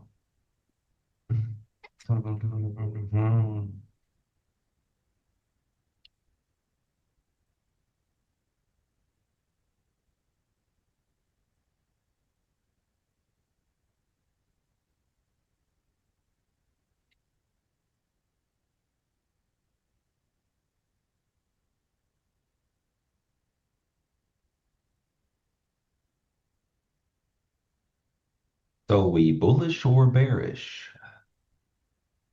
Says poor boy smokes OG. Well, it depends on what time frame. We're range bound, kind of big picture, but we're certainly an uptrend on the lower time frames, even in intraday here. As long as we kind of hold this little retest, this upper standard deviation here, the +1. That's an intraday uptrend from my view. Delta looks pretty good, already kind of touching 5,000 for the session. So there's energy behind this move. It's not just a weird drift or passive participation. But we're at the upper end of that big picture range. Got to keep that in mind.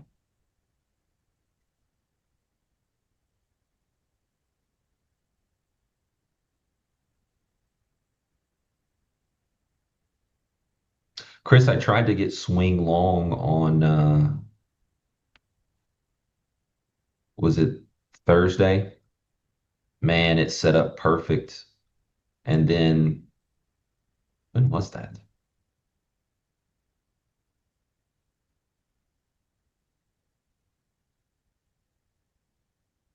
What's going on? There's I got the sell off at the close. Yeah. Yeah. Man, it set up really nicely for my charts, and it kind of gave a couple shots at the setup. I knew some of my traders were swing long, and we just all got ripped. What do you mean, like the That was new Wednesday into the close, wasn't it? the drop into new lows Thursday close? That's you guys that got you out Was that not Wednesday? When was that? Wednesday? Oh yeah, FOMC. I think it was this move right here. Oh yeah.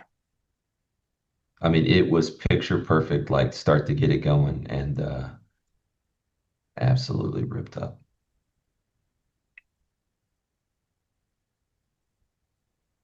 What's up, Bradley? Oh, morning chat, morning Shab. Later, Yeah, morning. TTrades. How we all doing? Hola, as they say in my motherland.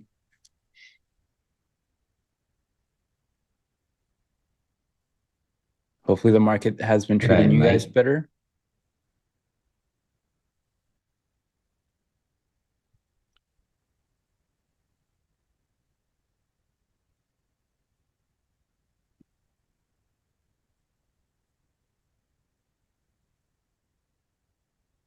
Yes, I am in California.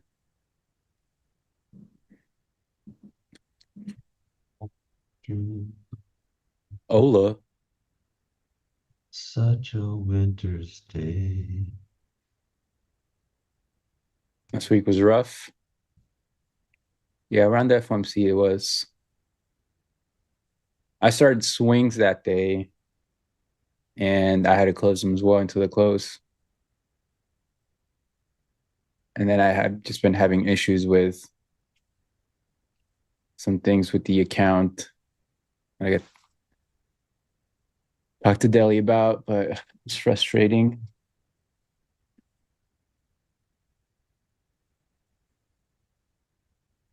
Bradley says, I'm trying to build a strategy with Claude. Let me stop you right there. I have a year's worth of tick data and want to build a medium frequency trading system to try and capture roughly around what the ATR is printing on the 1 minute. Any recommendations?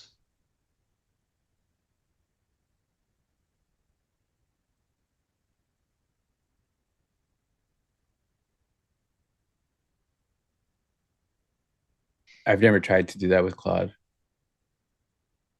I'm sure you could. But on the 1 minute, I mean, I guess I can't speak to what you're trying to do in terms of the system or whatnot, but I could speak high level. Like you really, really got to make sure that it looks really, really, really good on the back test and that the system, and trust me, you'll tell the system not to do this, and then you'll find later that it's accidentally done it, that there is no look ahead.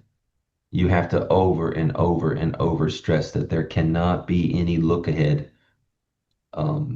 That's one of the most common issues when doing that type of work. I would do a manual back test. I don't trust the other ones.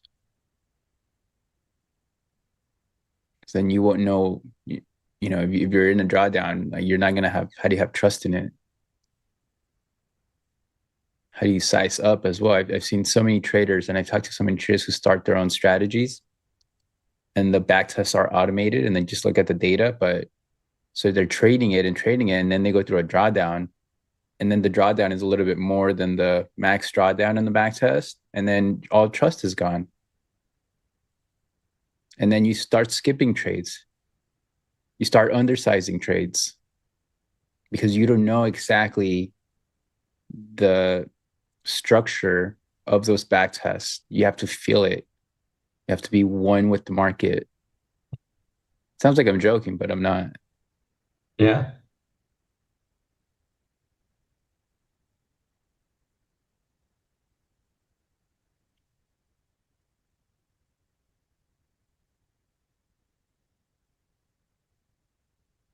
A little bit of a hoopty-doopty little move there.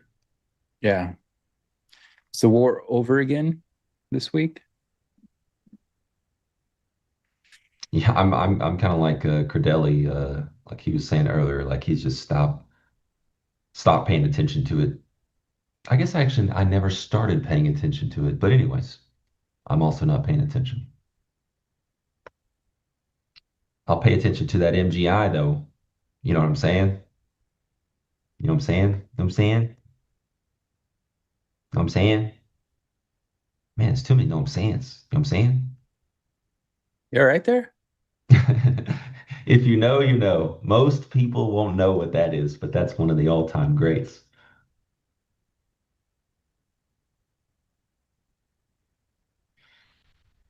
Let's see. Bum, bum, bum, bum, bum, Oh, I thought that was for Merritt. I'm not trying to get caught in this crossfire here. We Oh, okay. I'm not sure if it's a Jimmy Cags breaking alert or what's going on, but evidently we have found a picture of Delhi in the wild. So I think we're ready to reveal that.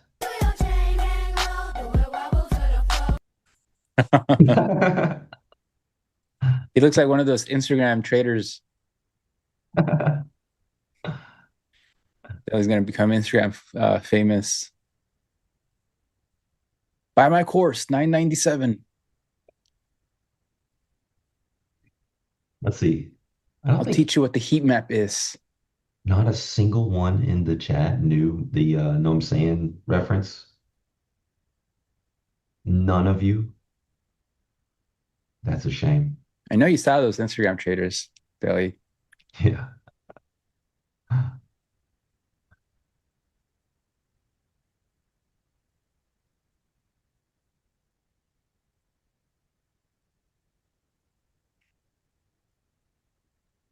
Oh my God, that movie was funny.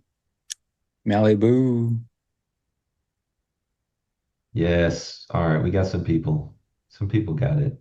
But yeah, it does sound like Eminem. I think they may have cast the character after it, but it's J-Rock from Trailer Park Boys.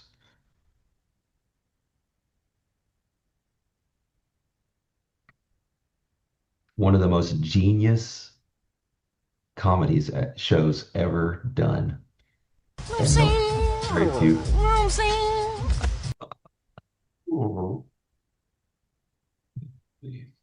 Got it.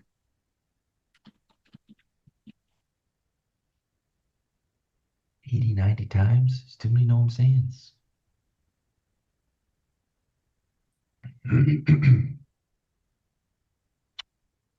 Well, we got the ZN trade cooking here. Okay, so it looks like NQ's going to want to push up to that 300, 400 area directly from here.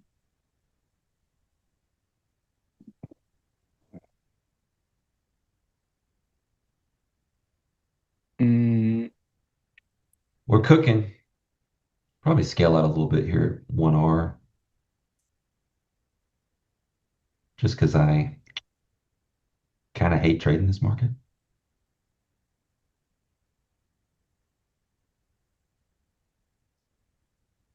You chain hang low. Yo, this market's on fire already. We got HPE. Who's long some HPE, guys? I'm on some HPE, Teradyne, Dell, Broadcom. I need some more Broadcom. That thing's a beautiful base. I didn't think we were going to get this kind of gap up. Yeah, wise trader. That's a very funny ongoing bit with him for sure. What's up with this? Why is it not linked? Traffic. Link. Looking for my chapstick.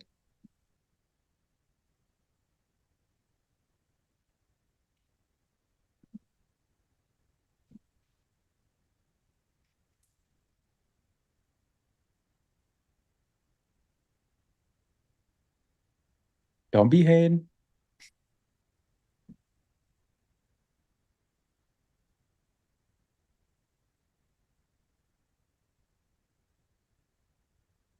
All right, so I'm just looking to get long. If you guys see me trying to get short, tell me something, all right, guys? Just tell me. Because we are close to resistance, and that aggressive in me wants to short that resistance. But I know better. This one's like I'm already long, Jim, AVGO. I bought it yesterday. Well, I started a position yesterday. I didn't think we were going to get this kind of gap up today. Ideally, you know, if we can come back down a little bit, maybe 398, I'll probably add a bit more. But yesterday was the place to put on your starter because we put on a full breakdown of that prior day low. We claimed all moving averages.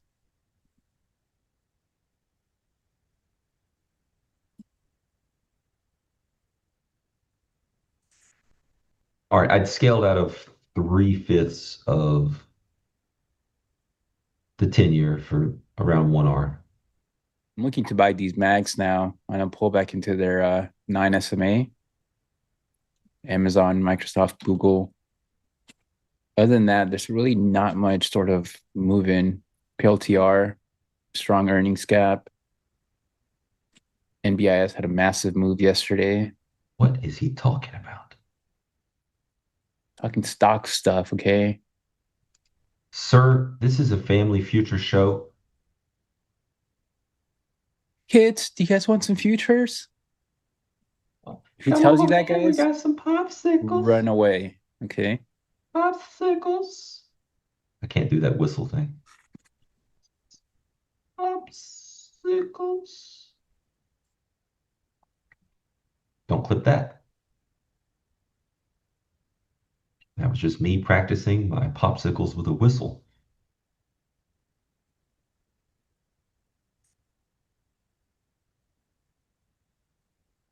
When Chris, were can you? I tell you something I'm really excited about? What? It doesn't relate to popsicles.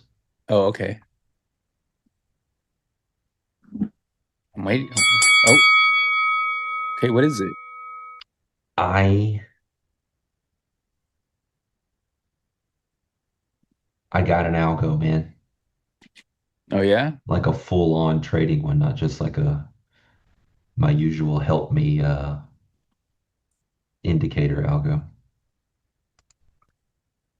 So I'm just trying to be like you with your initial balance strategy. See how Palantir looks. Palantir's holding the gap. Teradyne, okay. Nice push in the market.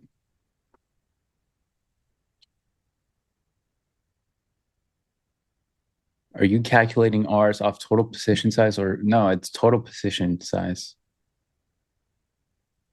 Like if you take half off at 2R, a quarter at 4R, and another quarter at 6R, your total R outcome is 3.5R.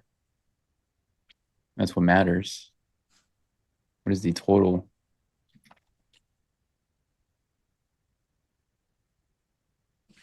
Okay, what's going on here? Why isn't TradingView working?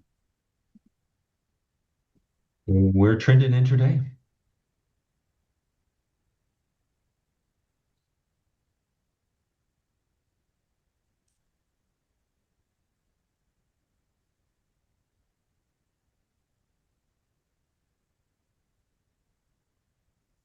All right, we're pushing into that major resistance. I'm going to stay off sides for now. Beautiful push. Is SPY at all-time highs too now? SPY's at all-time highs. Q's is up into that downtrend resistance as well. I mean, if you're long, ride this. Ride it.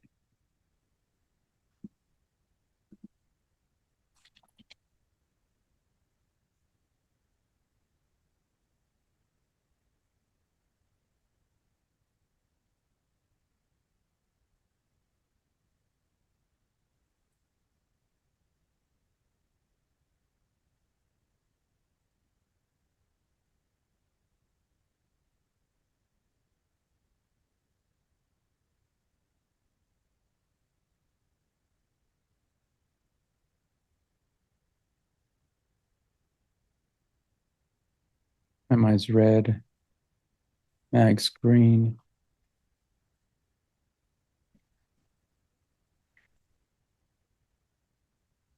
Be a gap up.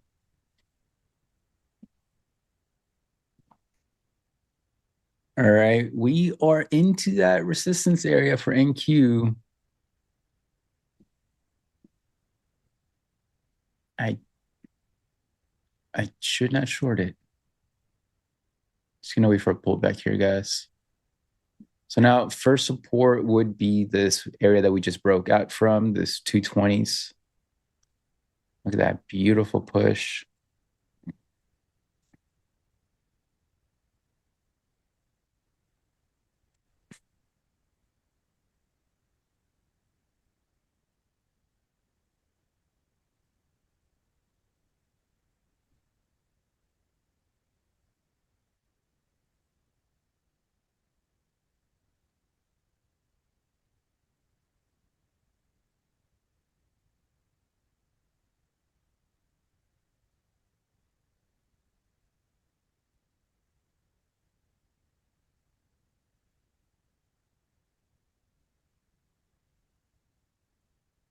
Thanks, Craig.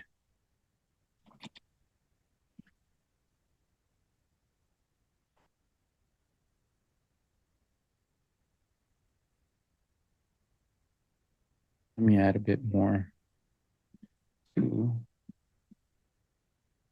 What does the NADRO framework say about the bias today? I assume you mean for the S&P.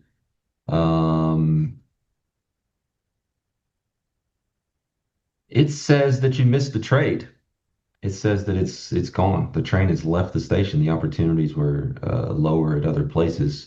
I mean, yeah, last night we had a weekly, imbalance pullback, but that's just barely into Tuesday, off this level. But that's certainly what the overnight low was generally. I mean, we opened up here, but anyways, the pullback during the overnight session was to firm up the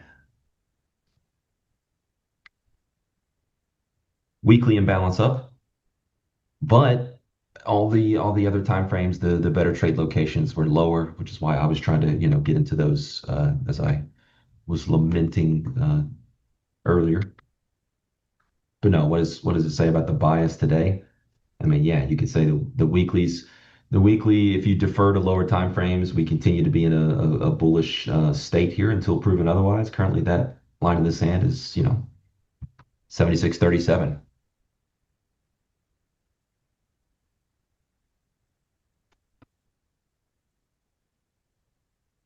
But that doesn't make it some type of a opportunity. It's all about trade location, right? Skewing that risk reward, which is why you see me interacting in another market, right? The trade I have on is in the 10-year.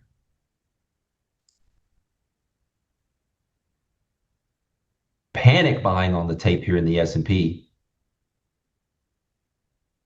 I did trade the Asia IB yesterday local, but during the time window that I traded, it was choppy and there was one trade that triggered, it took a stop, and then it did not trigger per the rules again, and then it rallied overnight. So I have to follow it, the rules are the rules. Okay, so we're breaking right through that resistance. This is a big, big, big push, guys. I am a buyer of all pullbacks.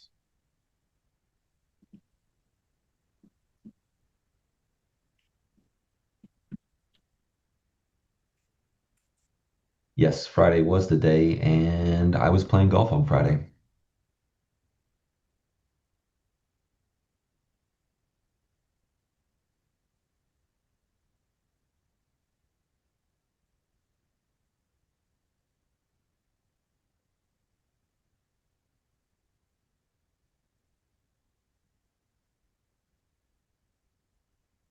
Yeah, we broke right through that resistance. Let me share this 4-hour chart in NQ.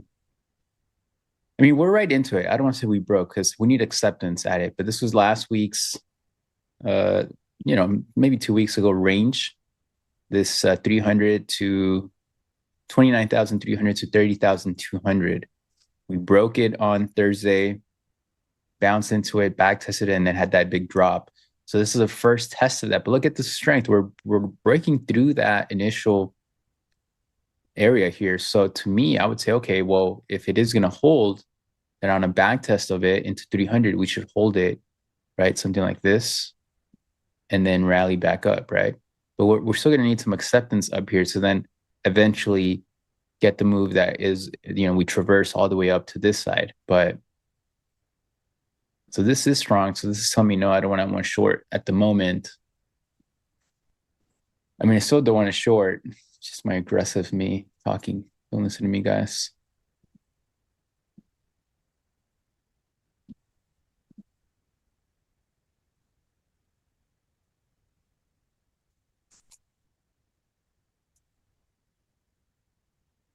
Tightened up this stop just a hair here.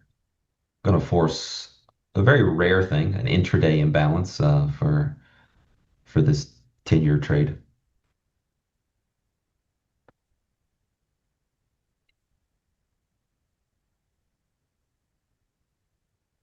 Okay, let's see how pullback Yes, looks. the algo is more of a scalping. shorter term, some positions it might end up holding for a couple hours. It can certainly happen, especially during the overnight. It runs around the clock. It's slower moving in the overnight, but yeah, it's pretty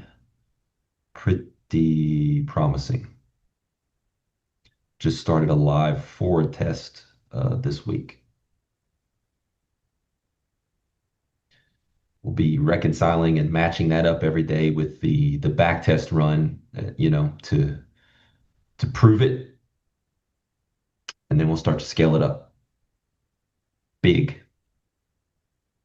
This What's my AVGO, handicap? I'm like man. a 4. I suck.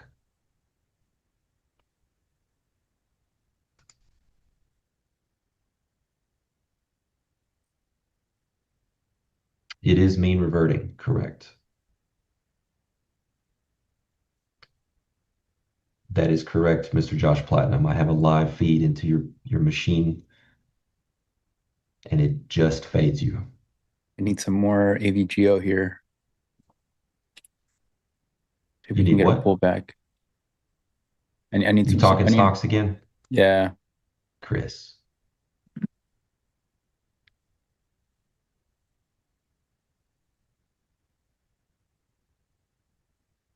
Just need my bigger money to make more money, you know?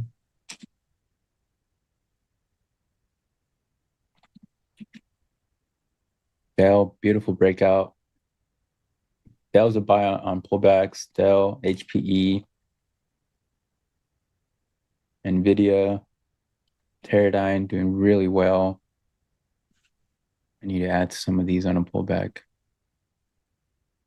Liquidity strengths are much, much, much larger than people think, from my experience. Especially when you start breaking up orders into pieces instead of just thinking that if you're going to trade a 58 lot that you just press buy market with a 58 lot, right? There's plenty of random time slice. There's plenty of off-the-shelf algos to help with disguising execution, reducing liquidity impact and constraints. It's even in markets like crude oil, NASDAQ, soybeans. And that's the thing too. You can't just think constraints in terms of one market because NADRO is multi-market. So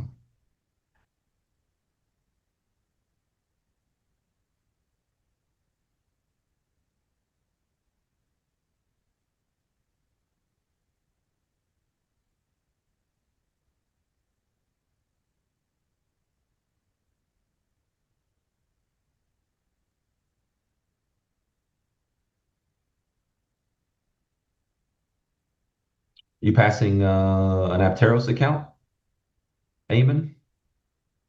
Or are you just talking about something else?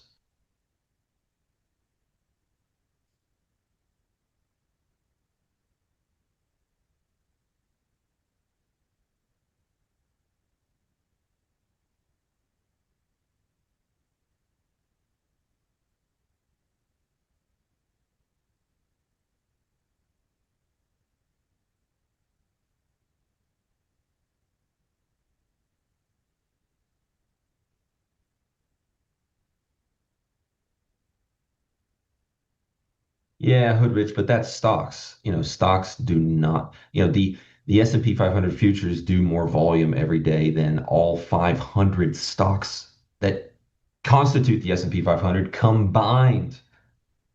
So the liquidity is not the same. But yeah, large, I used to be on an equities floor, the large, you're trying to push 10,000 shares in something and yeah, you move it. That's why they focus so much on the level two at that stage is you're looking for liquidity to hit. You're looking for where it starts to lift. You're looking at those type things for short-term equities trading. Okay, good. Bought some more stocks. Yes, Alcardos, you can use Ninja with Apteros, absolutely. I need more Broadcom.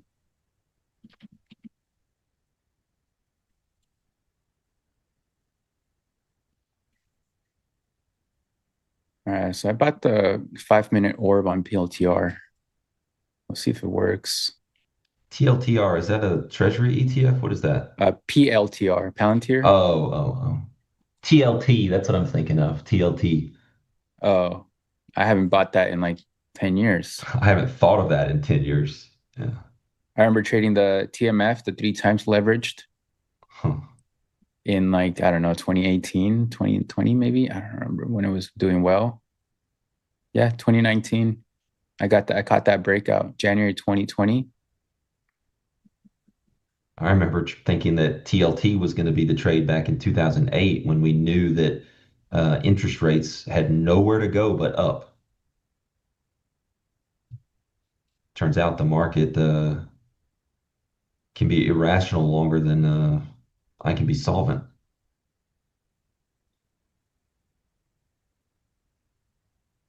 Hussein, yes, I've traded some options. In fact, I have perhaps one of my best strategies overall is uses options, and then my short-term discretionary trading layers in for kind of let's call it opportunistic delta hedging. I'd run my career off that right now, but unfortunately, I don't get to sleep when I run those positions, so it really, really sucks. So I pretty much just don't do it. But it's like naked short selling and then delta hedging with futures. It's no way to live, man. We'll just buy the 10-year.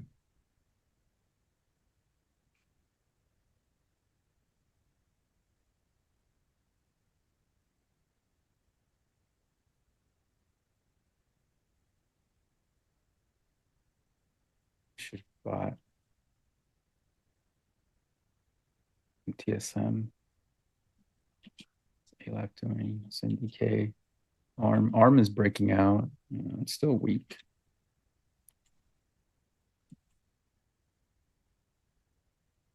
All right, so pretty much I need to add more AVGO. NVIDIA looks great. Dell is an add on a pullback.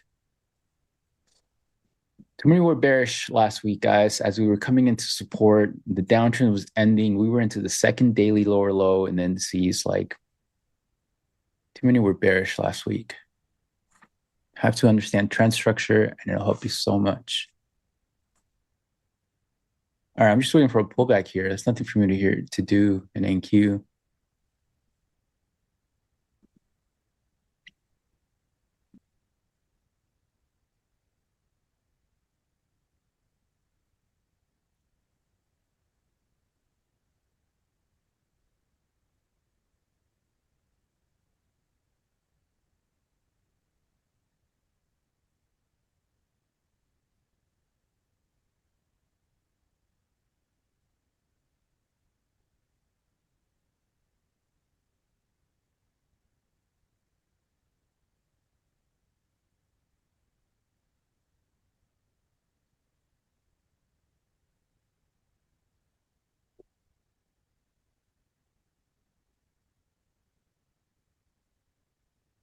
Big push, big push.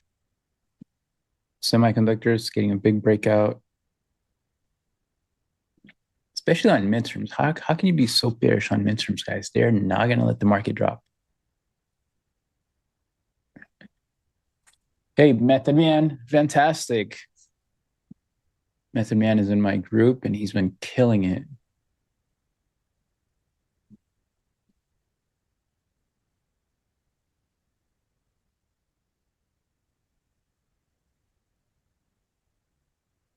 Yeah, I would say the entry for this move was down here at the failed breakdown here. I really thought we were going to get a pullback into this 29,060 zone.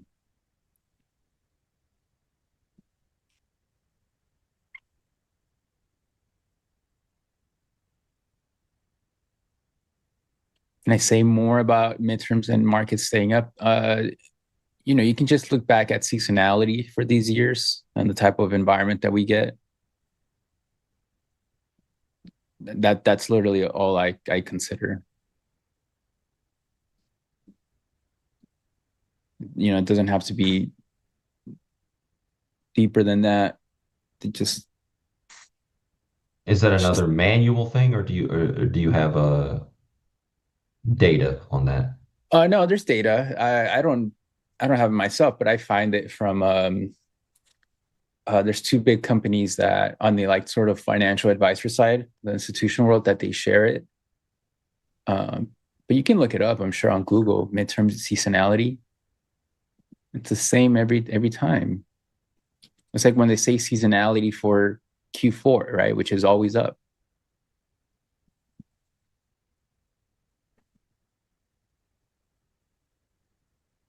Like these years are just range bound. We come into the lows, it's support, and then we bounce. Oh,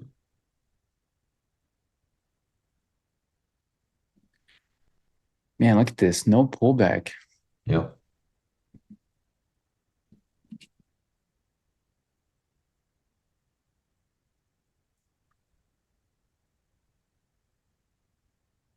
I'm buying these stocks for swing trades. I swing trade. I don't day trade stocks. You've missed out on so much by day trading them.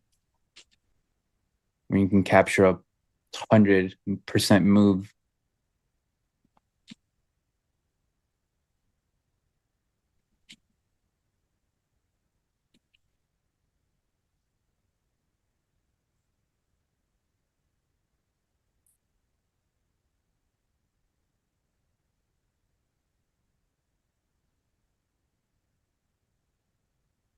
Just waiting, guys, waiting for a pullback.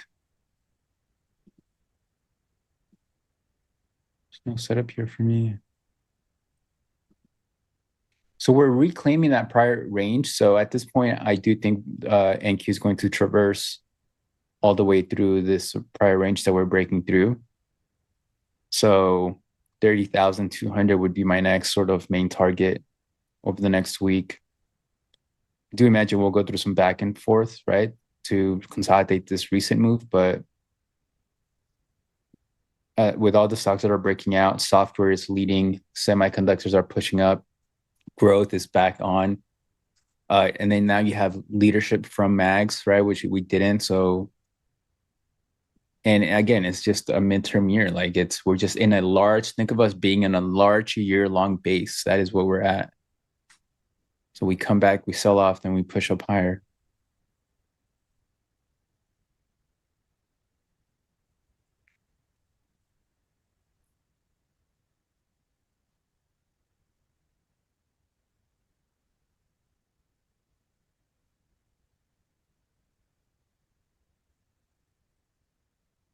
VIX has been All going right, up. I have flattened out of. Oh, I'm sorry.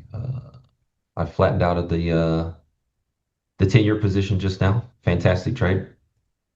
What's next? Great trade. Thank you, thank you, thank you. Oh, There it is. There it is. I need a trade here to get going. That's right. We got to get that soiled rubber. That is the exact clip, Anthony. That's the one.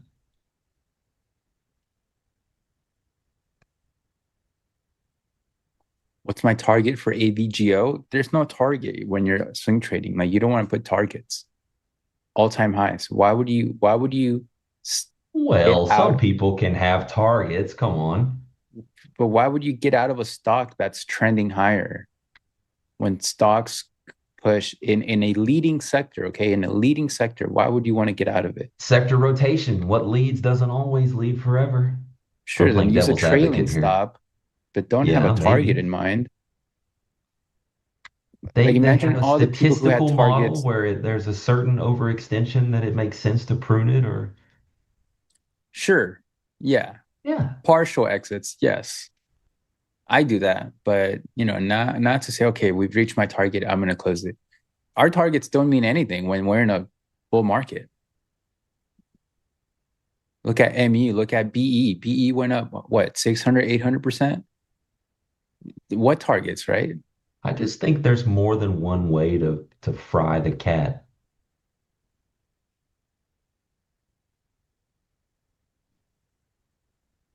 I agree with partials. I take partials, but you want to close your position.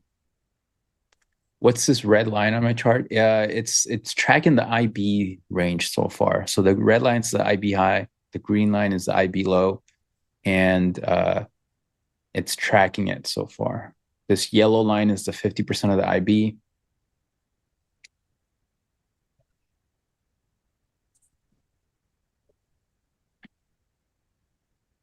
Silver is looking good. I like that look on the daily. It's breaking out of that range.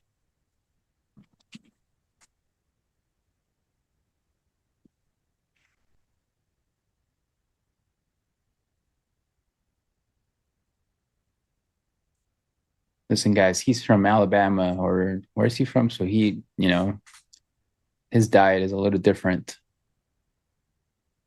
We eat squirrel and stuff, but not cats. It's a long running joke with Coop. You can't say there's more than one way to skin the cat. Every time you say it, that's the game, Chris. You have to say something else to the cat. That's the game. Oh, here he goes again, guys. Creating words that is not the original intention of the saying.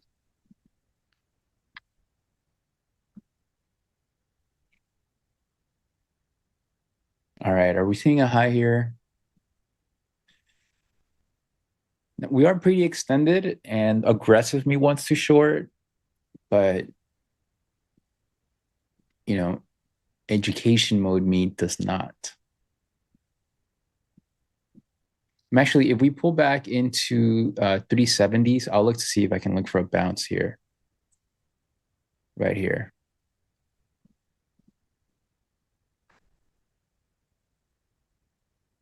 ES is at all-time highs. We really don't want to short that.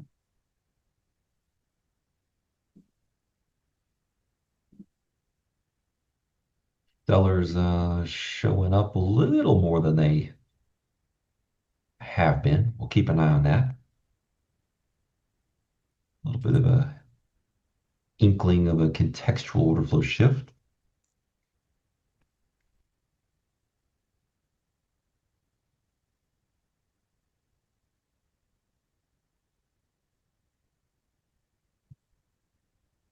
These are above their downtrend line.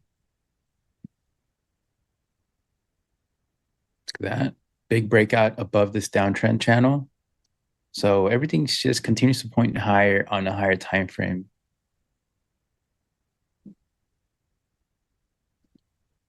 On the short term, we are a little bit overbought, but overbought can remain overbought.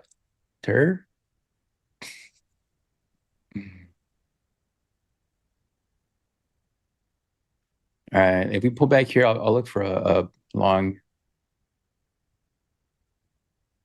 370s. For your swing trades, what percentage of your portfolio do you typically leave a runner? I don't look at it like that. So my sizing depends on how much I'm risking, right? I'm either risking 0.25% or 0.5%.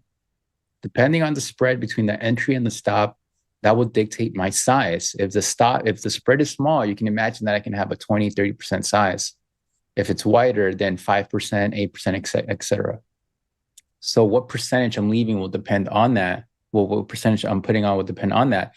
And then if I'm partialing out at 5, 6R, 10R, then I'll do like a third, and then I'll leave a third. I'll leave 2/3 on, right? But like I don't know what percentage that'll be, because I don't even know what the percentage of the account it'll be when I put it on. I would say so far my sizing is on the lower end because we didn't have confirmation of a breakout. Today is that breakout. So I was front running this breakout yesterday and all the buys that I was doing. So my size has to be, so I was risking 0.25%, right? So with the 0.25% that I was risking, my size is between 3 to 6% on these stocks. But now that we've broken out and now that we have confirmation, then I can increase it more, and I can be 15, 20% per stock. And be on margin.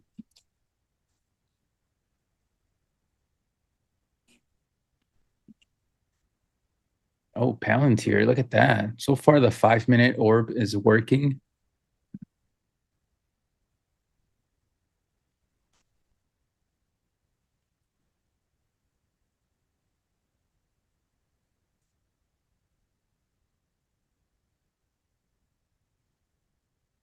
Just enter long. I got to follow my rules, but thank you. Nothing happens if I miss this, right? Like, I'm not missing anything. Did my rules engage? No. So what am I missing? Plus, I have different strategies. I have the IB strategy. I have my swing trading strategy. I have my futures swing trading strategy. I'm really not missing much when I'm already allocated across the portfolio as a whole.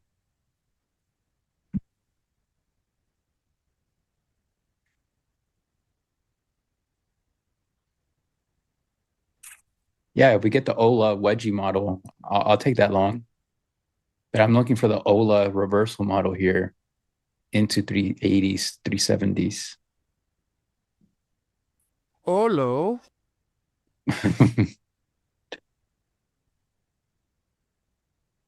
Yeah, I'm looking. So we reclaimed this 380s, 370 zone, which was a major multi-week support. So I'm looking for a long on the back test of it. We got news here. It probably came out already, no? Yeah, it's already out.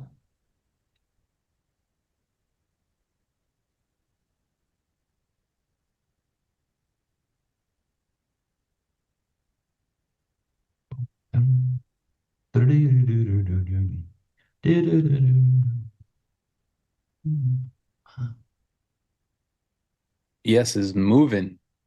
Mm-hmm. Are they really not going to give me the pullback here?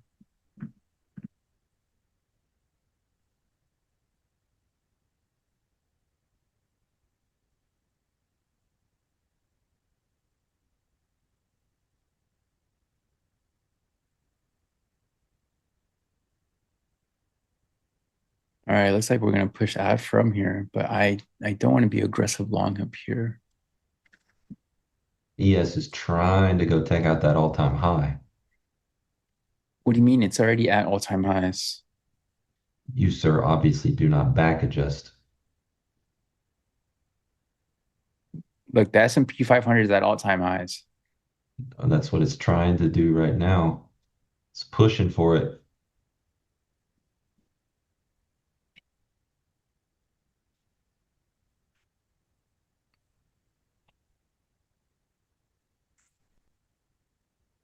You are obviously not a golfer. Oh, you know what? I did Nice go to this. marmot, man. I am practicing golf now, so you better watch out in October. Just saying. Yep. That's cool, man. Just saying. My handicap is an 8, so. But I don't want to show off too much. Chris, I'll play you as an 8 for any amount of money.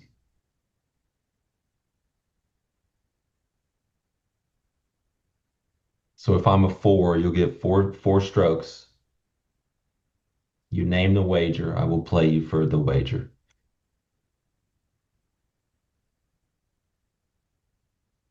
Morning heats.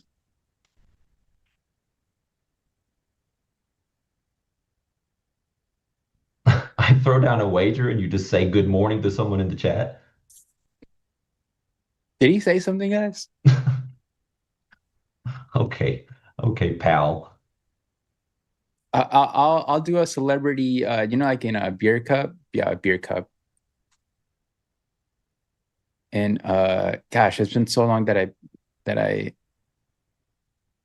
beer trying to say pong. flip cup? What are you trying to say I here? was trying to say, yeah, flip cup and then beer pong. But in beer pong, we can have a celebrity Celebrity shot. shot, yeah.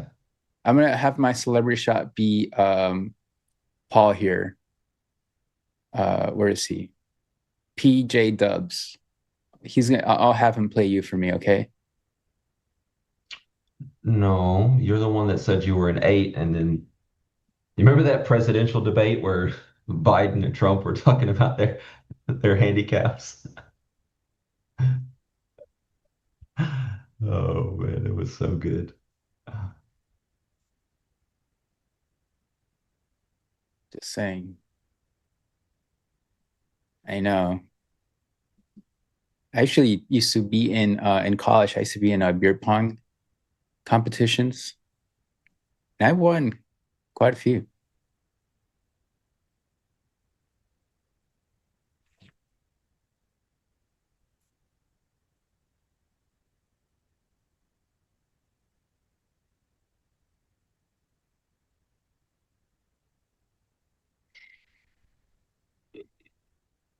Look, guys, no pullback. What can I do here? I'm not a scalper. I can't. I don't know how to get in when price is moving. I mean, I can, but it's just I need to wait for my rules. There's nothing for me here.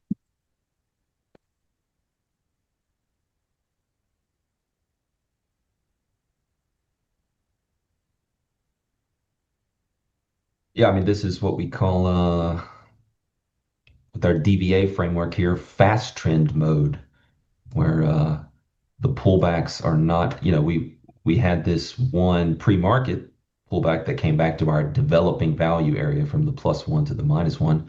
Since then, it hasn't even touched it. It's just kind of riding kind of between the 1.5 and the 2.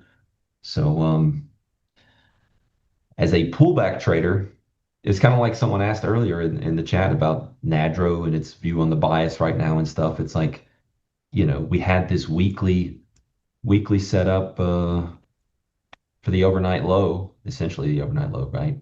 Um, if either you got that or you're chasing up here, and there's been no really good pullbacks to even attempt to chase. So that's why I traded something else. But I'll watch it. I'll be ready if I see something. I noted the sellers picked up their intensity during this region here, but then look Ready, at how it just guys. fizzled out. I'm ready. We're both ready. What's up? And we're both ready for a pullback.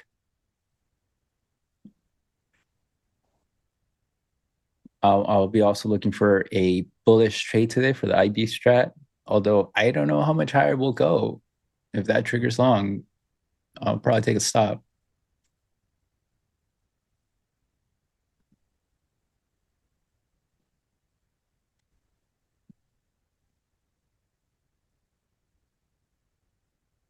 Yeah, it's once that 7,700.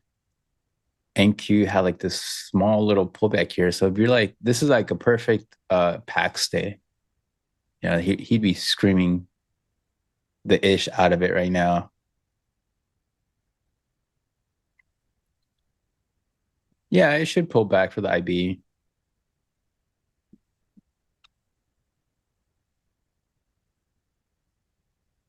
Like, let's say we get a pullback during the IB, you'll probably see me take both on this account and then the other.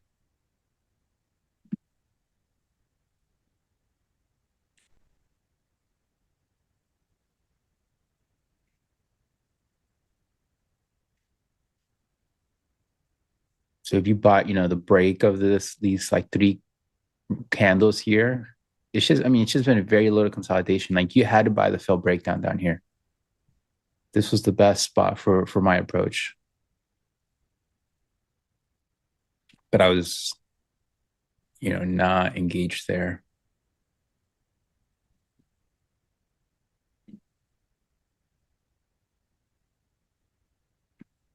All right, the S&P hit the back adjusted all-time high. This little candle here.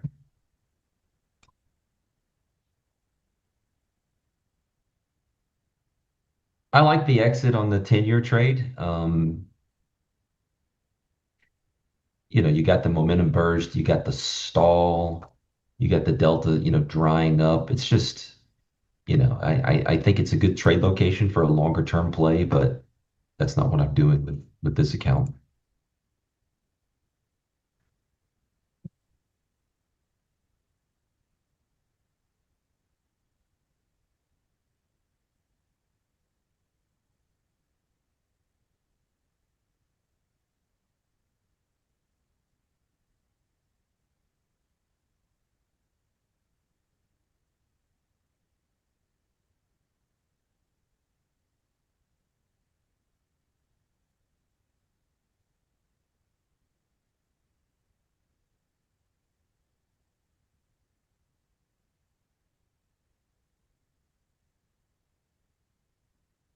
Small caps are moving too.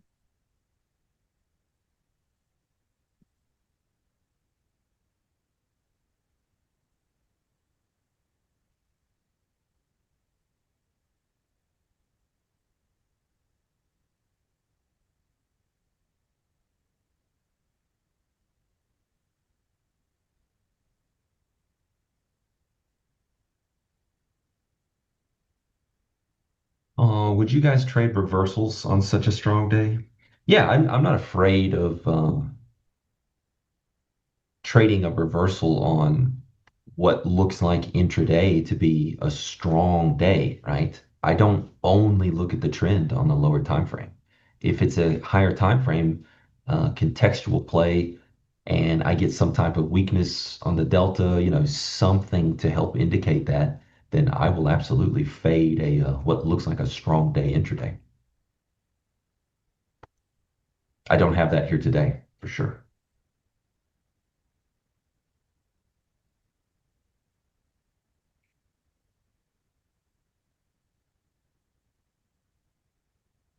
If you're gonna do it, right? If you're gonna try to catch any falling knife or whatever, proverbially speaking, you want to have a process for doing it, right? You want to have a playbook. You want to have this needs to happen, this. They all need to be in line. And then it makes sense because you've studied the pattern, you understand it.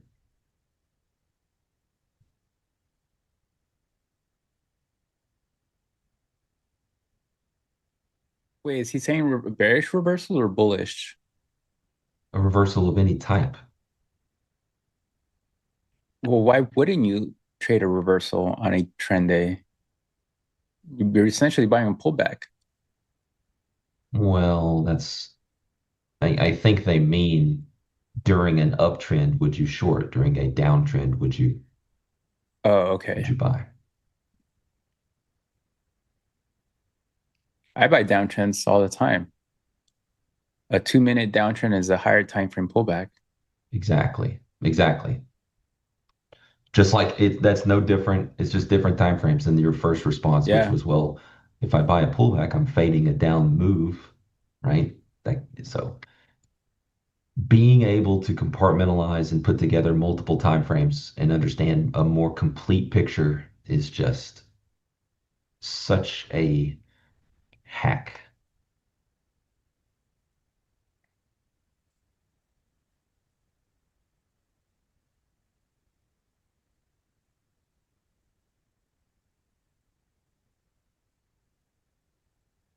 Look at this freaking move. Need some of this.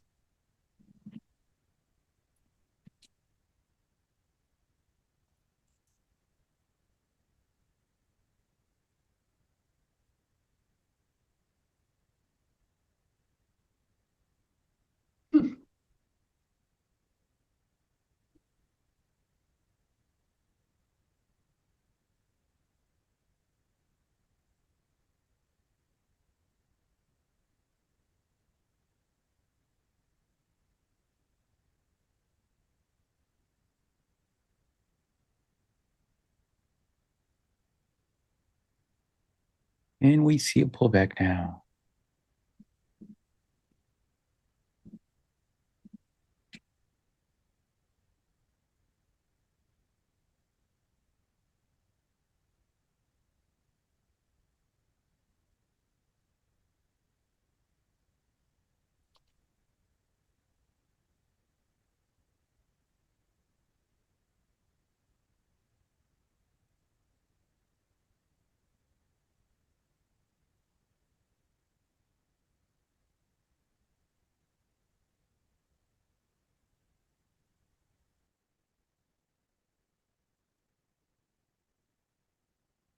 what's the level you have right here? Can you show where you got it? What level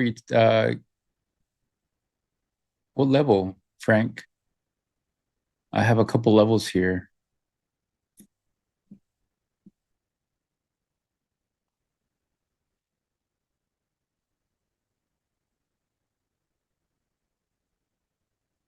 This line here at 530s.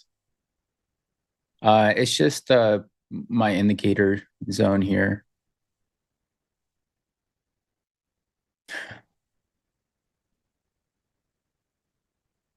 Tactical, you can send me an email.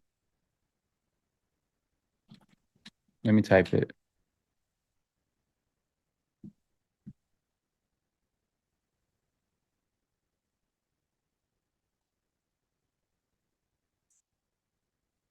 Send me an email there.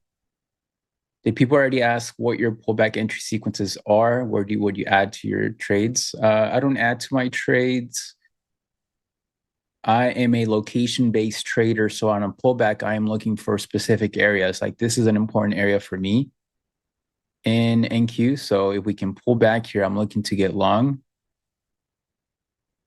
But like entering within the 2-minute 9 MA trend is not something that I do. Like this is any trade around here would it's just not the, because we don't typically have a move like this, right? So for me to say, hey, I'm gonna get long, for my approach, hey, I'm gonna get long here. Well, my data says that typically we can push up a little bit more and then reject. So it doesn't make sense. I want to risk one to make 10. So I need to wait for a good location for price to pull back into, risk one, and then possibly have, a bigger move over time, and I can make 6R or something like that.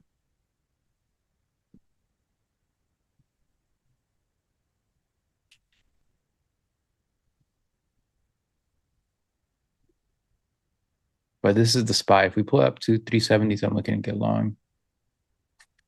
I don't understand this question for ES. Is it just testing the high or start of a pullback from here? I mean, you'd have to go down to the 5-second time frame to say that we're starting a pullback from here, just because we've come a few ticks down. Yeah, that's right. We don't know. We're in a strong lower time frame upward move, just like we said this morning. We are indeed testing all-time highs.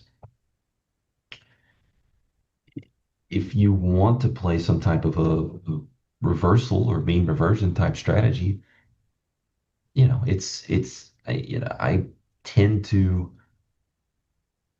think that you need to see some kind of confirmation of that happening first, and then you can get aggressive. Don't just, pick pennies up in front of a steamroller.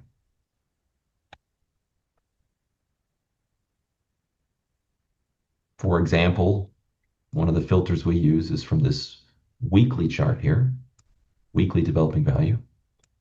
Looks kind of crappy on a time-based chart, but that's okay. That level for the trend, right? Earlier we talked about 7630s. It's now moved up. It's a dynamic reference. It's 7650. So if we were to accept and hold below 7650, that would be an indication of the market for this time frame going rotational, going range bound, and it's only then would it be safe for this framework, right? I'm not saying that's how everybody does it. To start to fade upper extremes of this, because the current market condition, as we call it, would then be rotational and unlock that type of mean reversion. Does that make sense? I know there's some specific terms in there, but I hope that makes sense.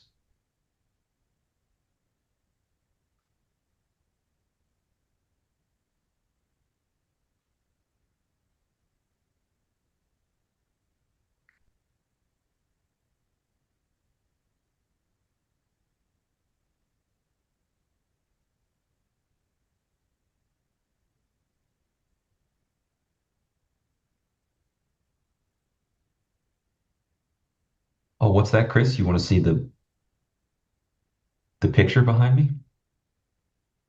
What This picture? picture? Yeah, put it up. It wouldn't be my 8 handicap, so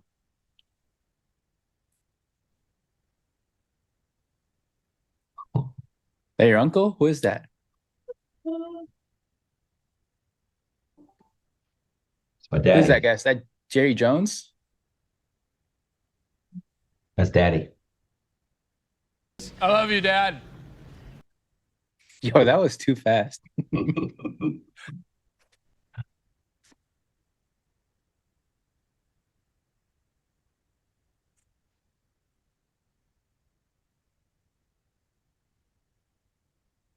I feel like we get this question every week. Do I have any trades around single prints?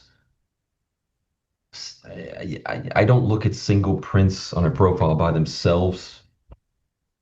Um, they certainly indicate where the market spent less time, where there's, excess and not balance or value. So, my edge comes from the edges. I do certainly tend to have trade locations if I can get them in those areas, but I don't fixate on single prints and use them as specifically, I think, as a lot of people imagine. Okay, come on, give it to us. Let's get 380s, 370s here. Buyers certainly ran out of steam, as you can see on the delta, not kind of corresponding with this last push. So a pullback here makes sense. I'm ready. My You've body is been ready. ready.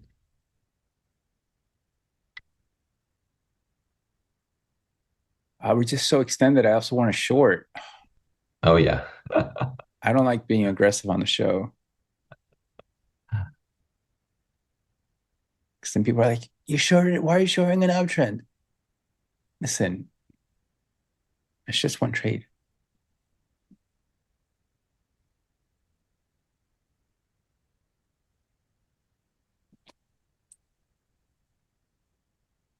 Would have been nice though. I wish I was swing long from last week. That's what I wish. Well, futures at least. I am swing long other. I just couldn't get it. Issues with the account.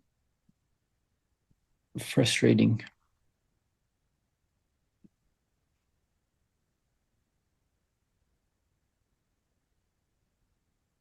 All right, let's see what kind of setup we get. It's almost IB time too, so I'll be taking along for that strategy.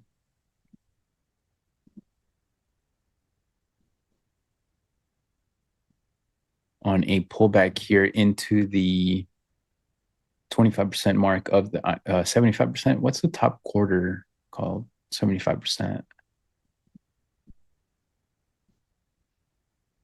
All right, I got to get my accounts ready. I don't have it here right now.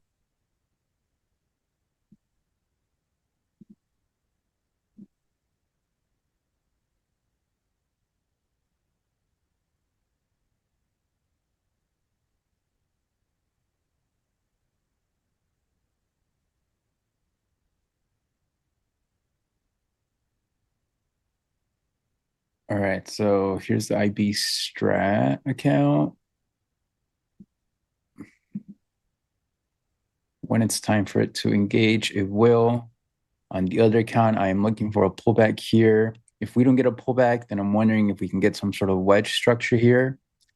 But even if we do, like to get another significant push higher here at these extensions, a little bit, the probabilities are not that great.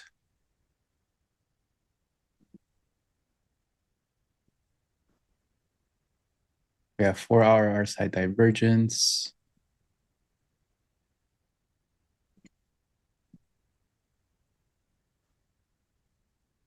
I just based on how many in the chat are talking about the pullback, for today or things like that, I really just want to reemphasize a point. If you secure a better trade location, you don't get left with the problem of needing a pullback to access it. I just cannot stress that enough over and over and over. It's what you want to try to do. different ways to approach things. But Tactical. I replied to your comment directly. You didn't get that?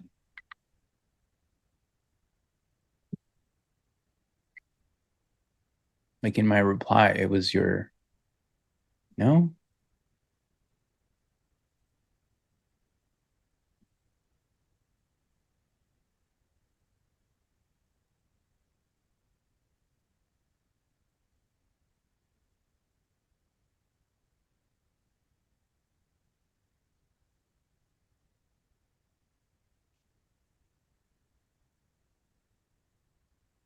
see if I can get a chat. Help me out with this one. What's the best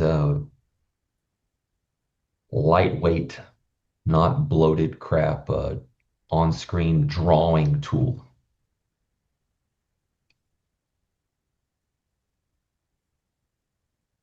You see that? Help a brother out. Tactical, do you see that on my screen now? Epic Pen. I had that before. I feel like that was kind of bloaty.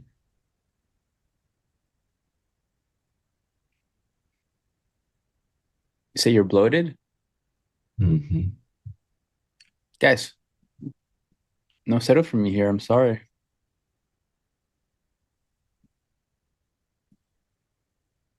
Like these are not setups that I take. Like I would just have to be long from the lows, and there's nothing here. I'm gonna have to continue to wait.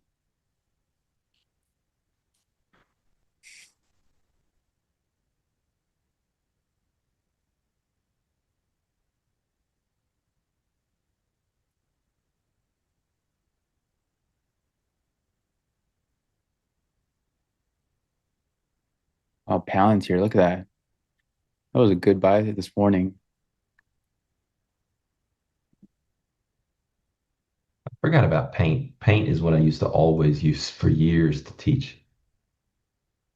All right, it's lesson time to try to reiterate. Let's say you have a market that is big picture on the left hand side here, like the S&P, in a big range over a month and a half. And you get something like this where it comes down to the lower edge of this established range and it fails rapidly. And then maybe there's like a nice little pullback or something at the lower edge. This is where you have small risk and high reward. Okay. So that's the context. So then if you were to, zoom in on this guy, right, and bring it over here and expand it, we might see something like a downtrend during that session, right? During this move. Is it okay to fade a downtrend? Yes, it is. Do we want to have some type of signals? Yeah. How about order flow? How about a higher low? Whatever you want to use, a trend line, whatever type of momentum shift, whatever you use. A DVA as a filter like I use with VWAP. Then you can look for entries that make sense based on where we're at over here. And so, juxtapose that with where we're at now.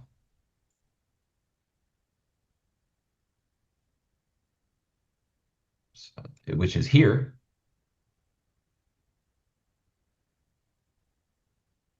That's just not a good trade location. Now, if we start to fail or whatever, then yeah, maybe there's risk reward skewed to the downside. But so far, that's not happening. So we need to monitor for that.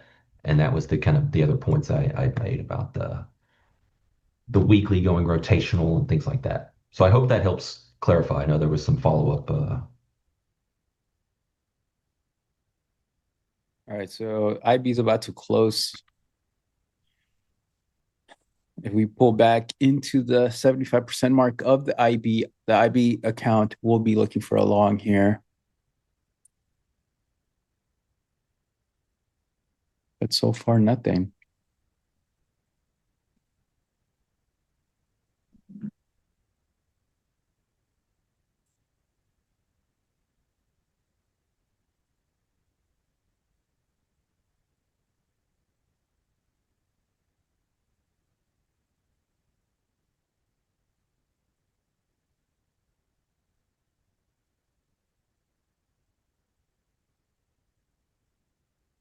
Well, 75% is the top one, 2020. That's my understanding. 25% is the bottom one. No?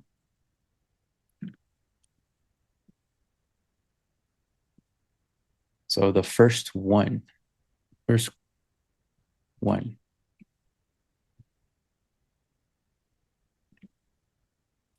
right, we have our IB set up.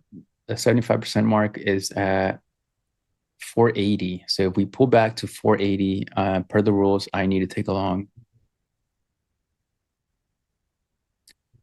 But you can imagine that this strategy is looking for a big trend day out of here. So, after the last few days, what kind of trend can we get that can be significantly higher here? That'll be super tough.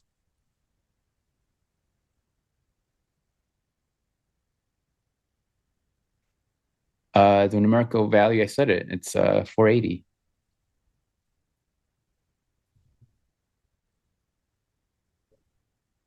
It'll give me 75%. It's early in the day. I don't think we're going to stay like this the whole day. My risk on the IB strat is 3% of the account. So I can compound my account correctly.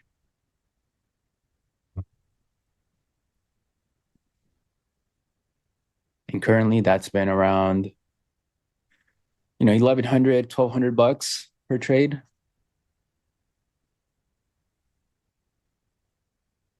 So with two trades in the morning, 2 trades at night for the Asia IB, I'm rotating $5,000 of risk per day.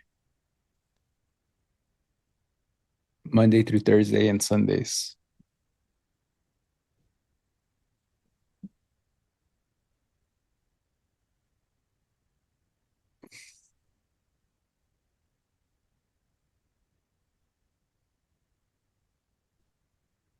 Great.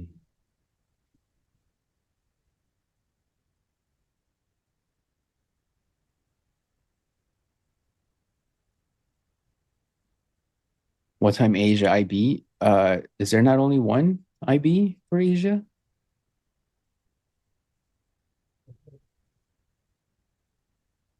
Right? Like there's only one IB session for the New York session. So it would be the same for Asia.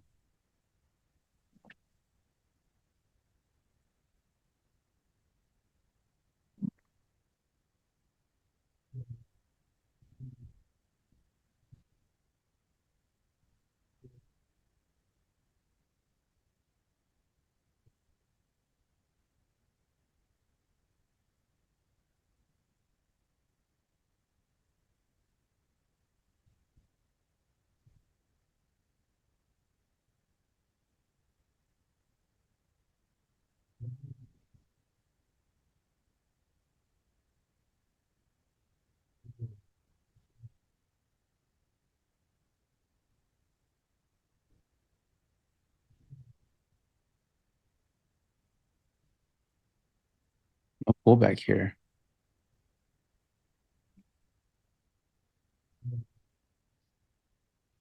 For ES, it did that. It did do that. But it's I only trade the NQ for the IB, so no setup for that. Yep, 8 to 9. Yes, Eastern.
That's above my pay grade. Trust. I've never probably, but I don't know. You know, how does that affect us? How does that help our own trading journey, our own goals? Hey, Capicio, Kate, quiet. Yes, we have several educational videos here. NinjaTrader just posted my Develop Your Edge that you can watch.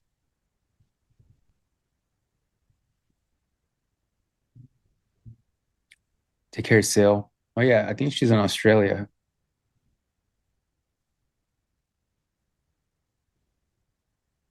Sleep for good balance.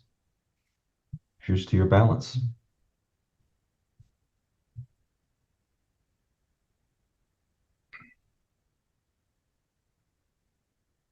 My previous all-time high, I mean, I'm just ballparking it with the crosshair around 76.97, back adjusted.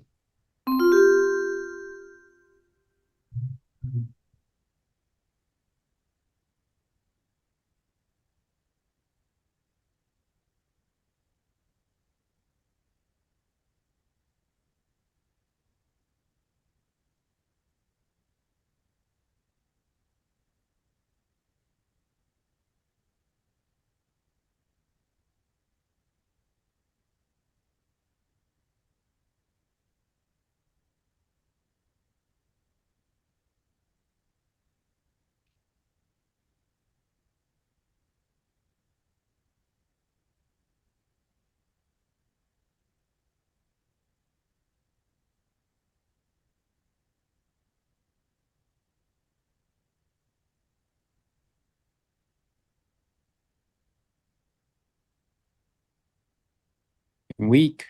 Maybe we get pullback. What did AQs hit? So Qs have hit the bull bear zone of the prior multi-week consolidation, which would be no, not NQ has not. It's not there yet. But the Qs is it is for the Qs. I just really like a short right now.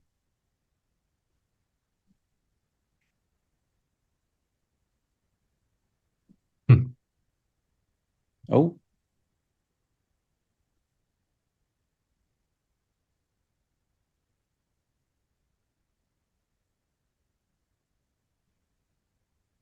Thanks, Cats. It's a good one.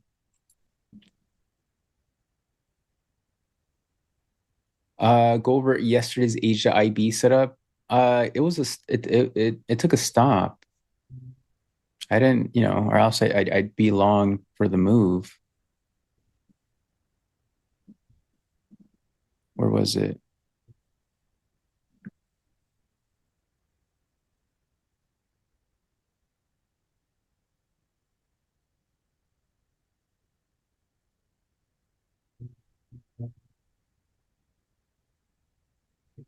So it got long here.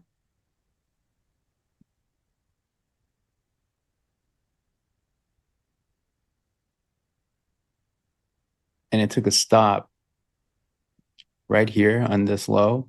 And so the rules say to take the next reversal setup, which would have been here. But one of the rules were not met. So it did not take it here.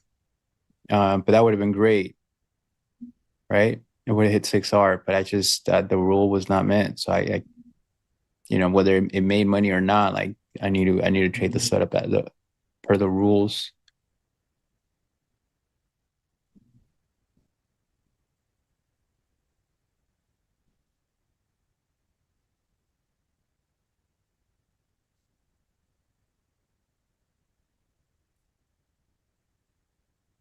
All right, we're starting to get a little bit of a sideways here.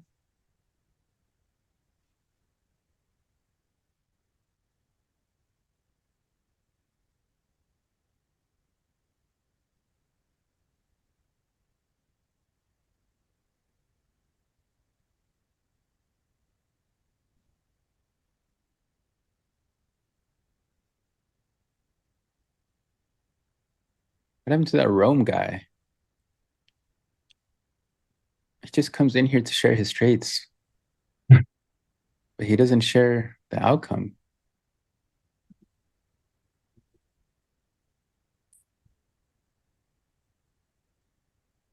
We're here to help. Rome, if you can hear us.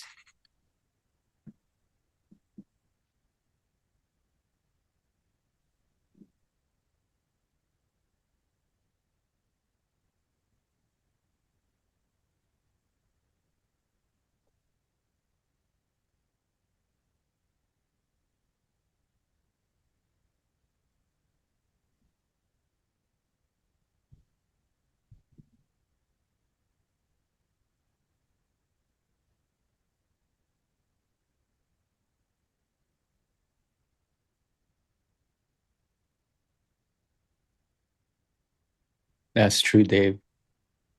So a lot of you guys do that. But why are you hitting? I mean, to hit your, I guess you're trading multiple times if you're hitting your DLL in the first hour, and then you have to close the stream.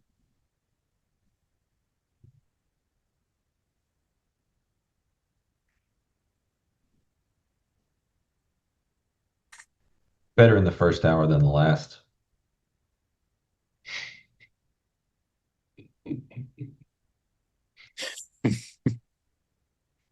At least then you can just move on, be productive. I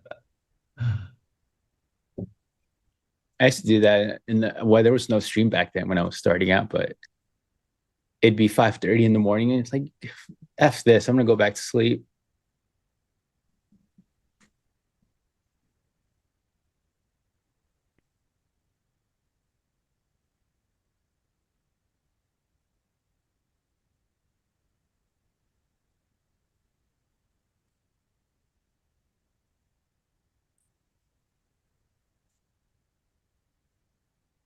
Is 4% DLO too tight for a personal account? That seems What's the like a risk per lot. trade? What's the frequency you need per day? There's your answers.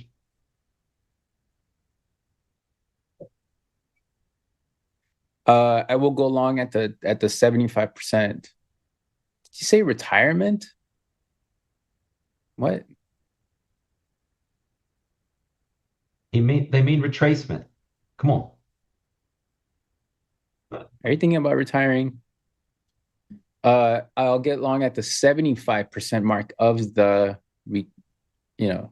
of the IB. Not the 25% is this near the IB low.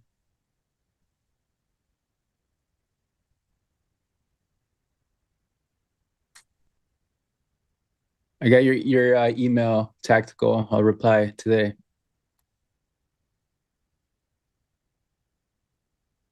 Hopefully never. Wonky. I never want to retire. This is the best game. Like Pac says, this is the best game in the world.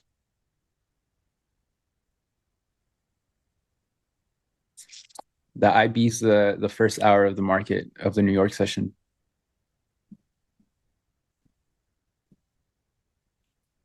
Chicago session. What? It's whenever the market opens, it's no matter where you're at. You're the one that said New York. It's a California open, the first hour.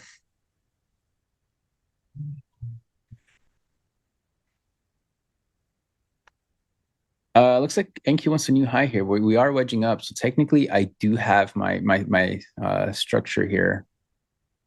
We're just really high up, but I'll consider it.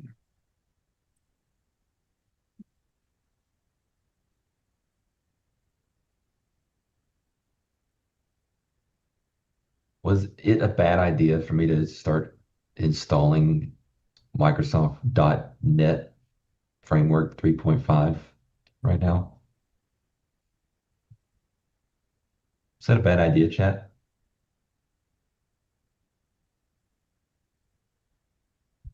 Yeah. If you're asking, Yeah, probably. If you're asking, yeah, it's probably a bad idea. So if you lose me, at least you know what happened.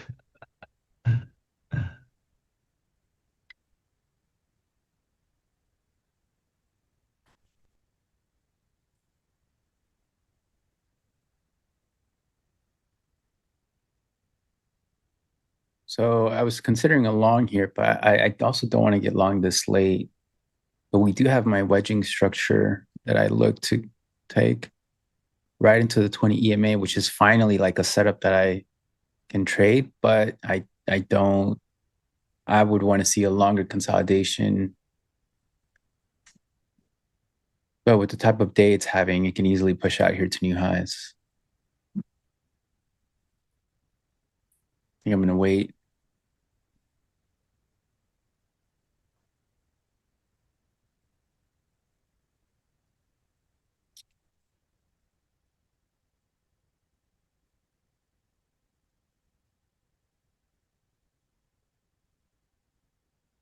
What do you think? Whoa. Whoa. Oh, You're right there.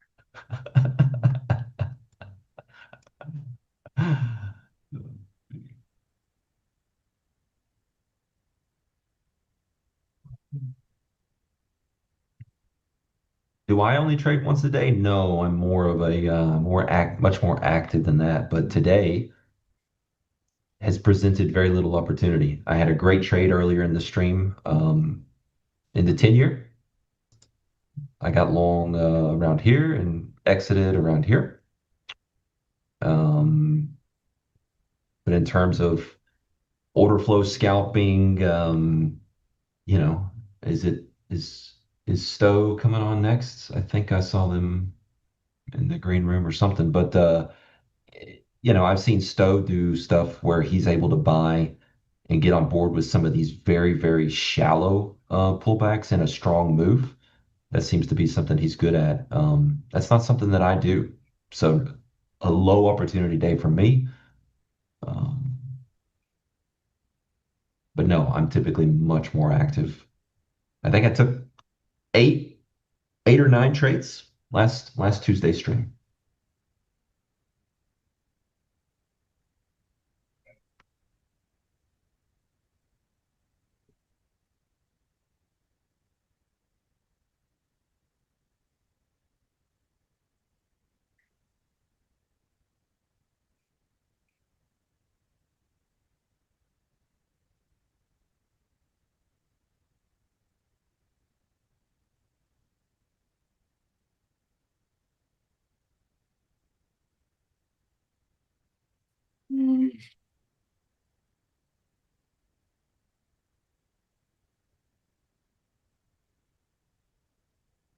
Oh, NVIDIA. Okay. Get some more.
Sorry, guys, no trades. Just no setups for me. First time in a while. Yeah.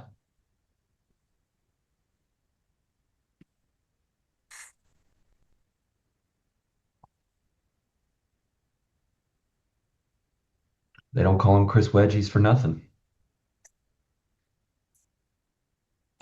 Yeah. I used to trade box breakouts or breakouts from consolidations. But eventually I realized that inside of those boxes, right, those consolidations where it's technically just a range. Wedgies hate to see me coming. But inside, like here, I'll share this one's a good example here while I watch NQ here. So inside of those ranges or those boxes, okay, here's ES 2 minutes before the move. So typically what I would do before is that, I'd have my box and I'm like, okay, I'm looking to trade the breakout. And there's nothing wrong with that, right? Like it's a breakout strategy. But over time, I understood that inside of those contractions, there are better contractions that end up creating a wedge. And the breakout from that area is the actual breakout before the larger box range breakout. So I said, okay, what if I enter there and I have my stop under that sort of breakout? Well, now I can size up my position more. I can have a smaller stop and I can get in before the breakout, right? Because sometimes the price will break out and there may be slippage. You may not get filled. Like it may just be too fast and you're like, I wasn't ready. So eventually I migrated over to a wedging structure because that would allow me to enter exactly at the breakout of a new trend versus the trend already starting and then me entering at the break of that range.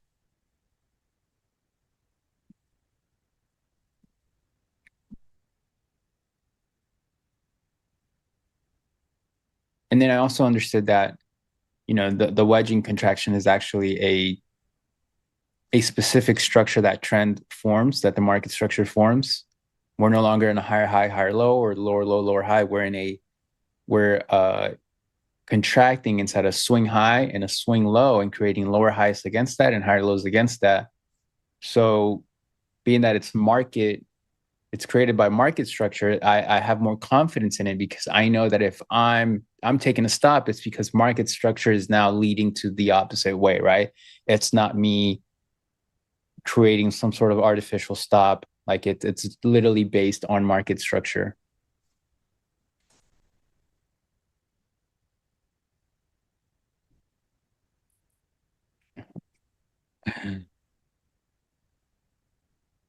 Yes, continues. Industrial so strong, small cap strong. The bull market. And the thunder rolls. Look at Palantir straight up. And that 5-minute orb was great.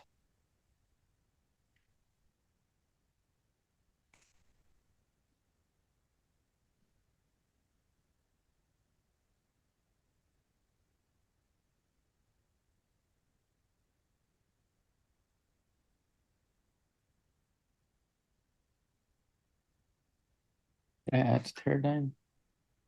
I did. Teradyne is going to explode here, guys.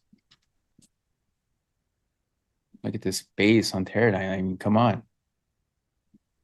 Look at this. This one's new all-time highs. Almost a paradigm shift. Oh. I've heard that before.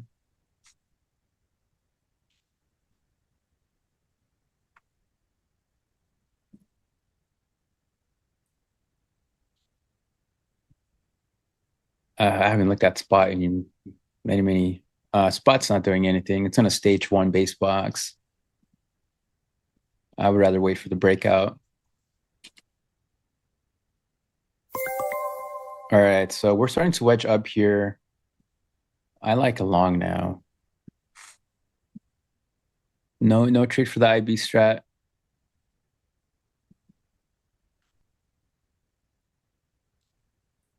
But our time is ending here. Who's joining us? Stowe and Jack.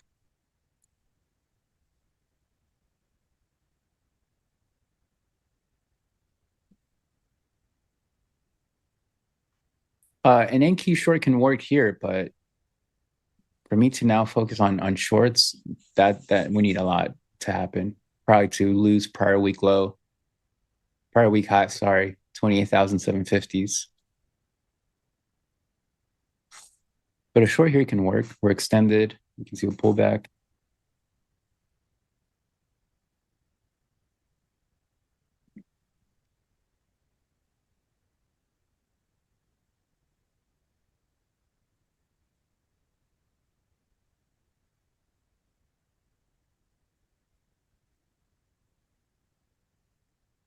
Like this wedge structure here wants to break down. This is the wedge.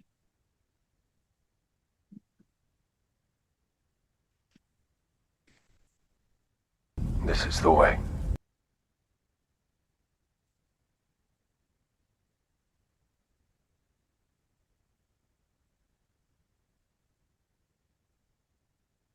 Yes, won't stop. Can't stop, won't stop.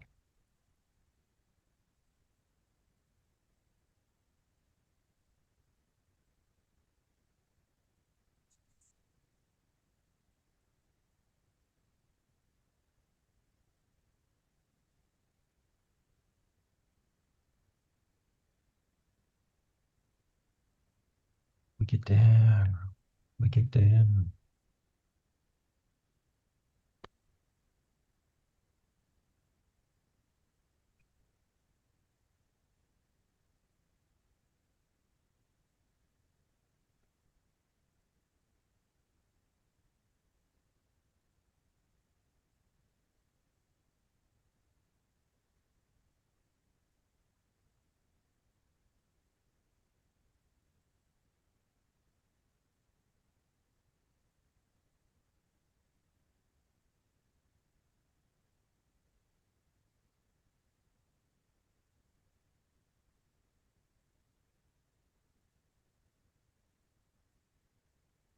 Yo, good morning. Good morning. Hey, good morning, fellas. What's up, buddies? How you doing? Good. How are y'all? Oh, good. Great. I was Yo, just talking yo. about you earlier. I was saying this makes me think of a market that you're good at trading with these intraday really shallow kind of pullbacks and a strong trend. Well, I did a lot of work on that yesterday. Today is not doing the same thing though, so I haven't done anything yet. Yeah. Oh, excuse me. There's more of a seller present today, and honestly, Merritt, I hate a gap and go. It's my least favorite thing in the world. But ES is just flying. NQ is like, it has found somebody that wants to try to get rid of this thing up here. So either they're gonna die Right. and ES is gonna go to a billion immediately, or this will eventually pull back to some spot where I can buy it. The tape definitely changed around 9 a.m. Yeah. just before. Yeah. Yeah. So I don't know. I'm hoping that Europe closes and gives me some sort of opportunity a little bit lower. VWAP stuff is still pointing up and to the right, but we're kind of in this conversation between like 530 and 560. Maybe they're going to get them now.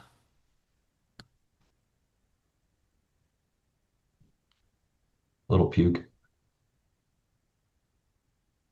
But if you looked at that move starting at 9:45 Central, so 10:45, this entire last little move was on exclusively negative delta. Mhm.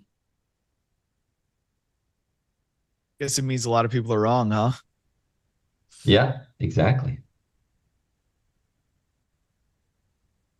What about you, Jack?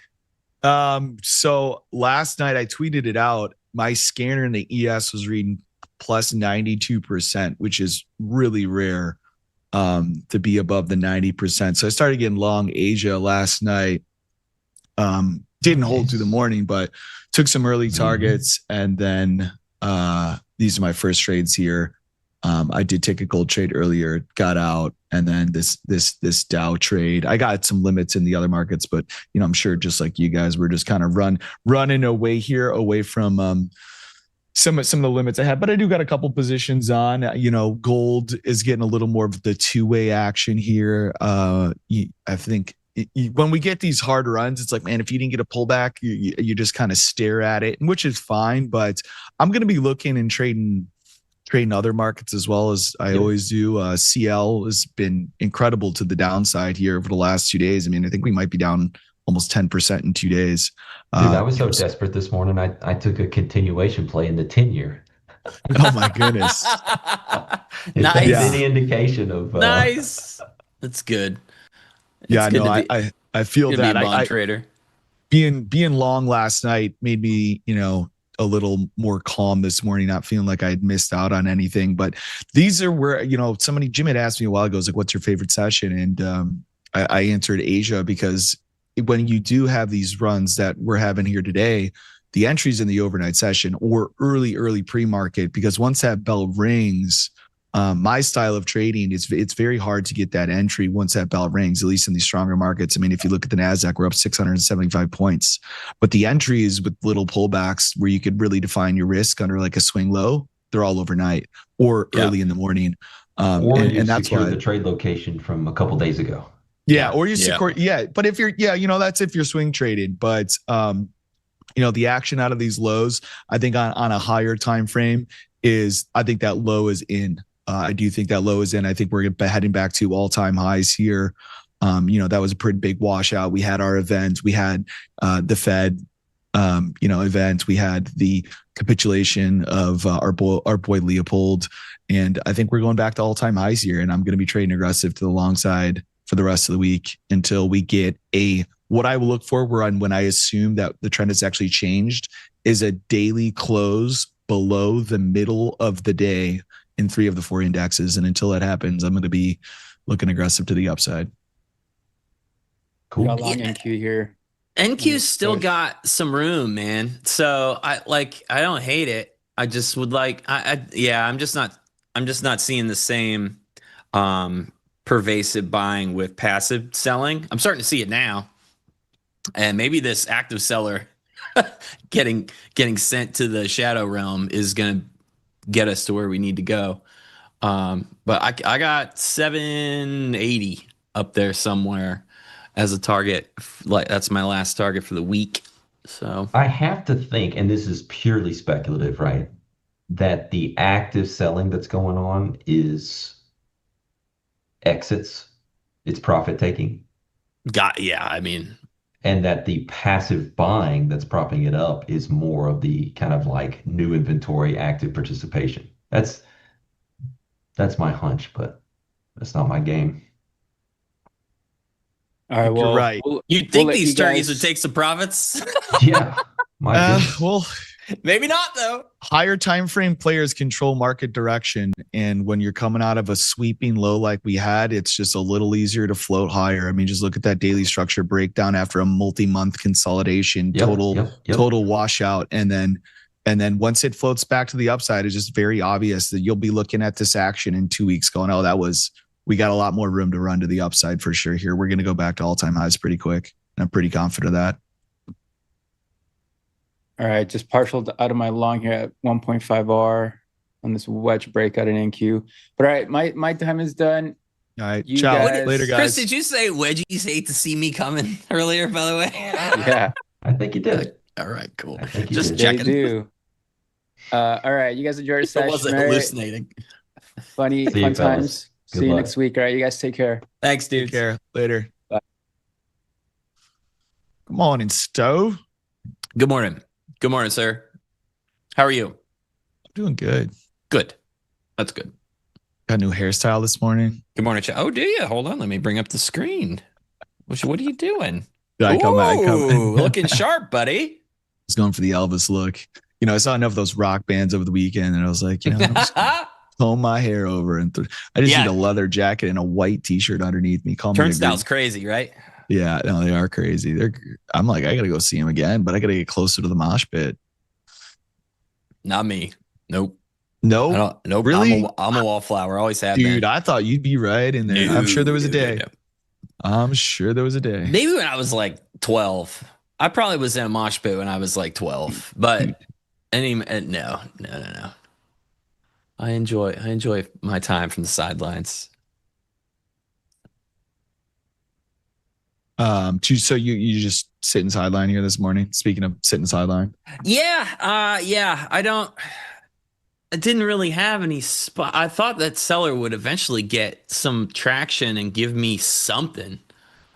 to buy lower.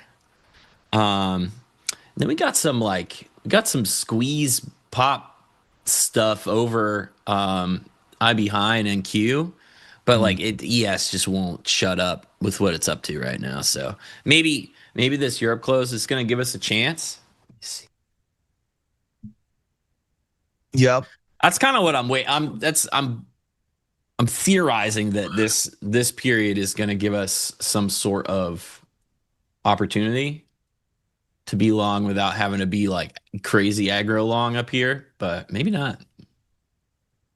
Yeah, maybe it's just two close your eyes to buy days in a row. Quite the day. Yeah, I don't think we're gonna. I mean, I see the Russell probably maybe getting a bigger pullback here, but I think we're gonna float higher. In this, I mean, my ES and NQ orders, I wouldn't think we're getting back below 93s here today, which is actually quite a bit of ways away. I mean, my limit right now is 76.93 in the ES. I just put one at 29,487.75 in the NQ. But I mean, even those below there, I'm like, I might be waiting a while. I'm happy to be in something because then I feel a little less eager to chase up here. But not even saying like chasing ain't the play. Like, look this morning, if you didn't chase, there's not, multiple average true range expansions to the upside, that huge opening bar in the NQ with no retracement on it. Unless we get back into that opening 5-minute range, like I kind of expect us to stay above there the rest of the day. It's a trend day, rare trend day until proven otherwise. So the other thing to watch is the 30-minute one time framing. Can we even get below a 30-minute low? I mean, the first time we get below a 30-minute low is your first indication that we're getting a pullback, but that hasn't happened yet. Probably could happen here after this 11 o'clock bar. This is pretty high and tight up here, but we at least need to crack a 30-minute low. It's just been straight up. But once again, just kind of my theory, when you have these types of moves out of lows, there is a reason you move fast and far out after sweeping a low, or you also had massive daily divergence. If you've compared the daily charts of the NASDAQ and the ES, massive daily divergence with the NASDAQ getting new daily lows and the ES not even really coming close to it. And then a hard reversal, new all-time high already in the ES. NASDAQ is not far behind. Yeah. As crazy as I am, man, I still haven't had my shot. Like even on days like this, I need to at least see some exaggerated something in order to be like, okay, that's my spot. Like somebody's stop getting run. Like everybody's stop is safe right now. We're working on 2 sets of single prints in ES. They're just like, I don't know, panic buying. Yeah. Just like terrified that they're getting out. We talk about not FOMOing, but you can see hundreds and thousands of people FOMOing into ES right now. Oh yeah. I mean, it's billions of bucks. It's billions of bucks. But also like when we get these moves, it's not that they're just trading the ES, it's that they're buying all of the stocks and that it's also getting arbed across the ES. Like, of course, we're watching the futures market, but let's not forget we're trading the stock market. And this is a stock market move. This is the institutional players putting money to work across all 500 S&P stocks and all of the NASDAQ stocks in mass at the same time in one direction. And those guys don't sell. They just buy. That's the other thing of like cash flows, like all of these institutions that make these moves, they take profit, but they're long-term holders. They're long-term holders.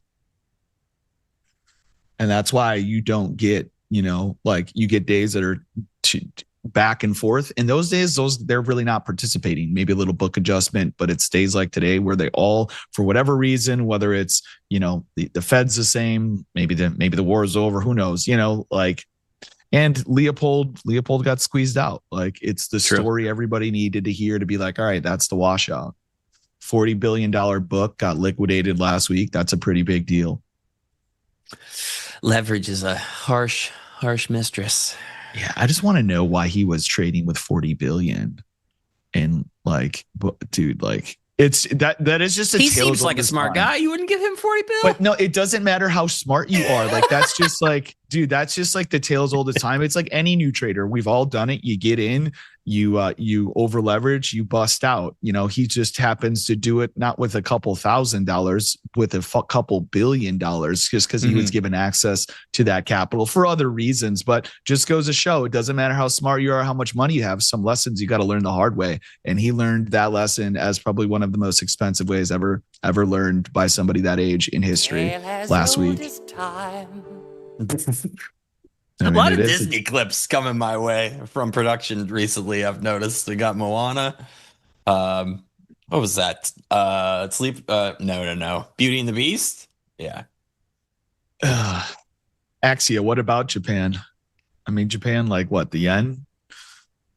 There's always a story coming out of Japan. The carry trade, what's the deal? No, we bailed out Japan. Oh yeah, over the weekend, because it would have been. Now I was about to say something extremely macro, so excuse me for even almost uttering that. But it had something to do with Japan was going to liquidate, their bond stuff in order to survive oil nightmare.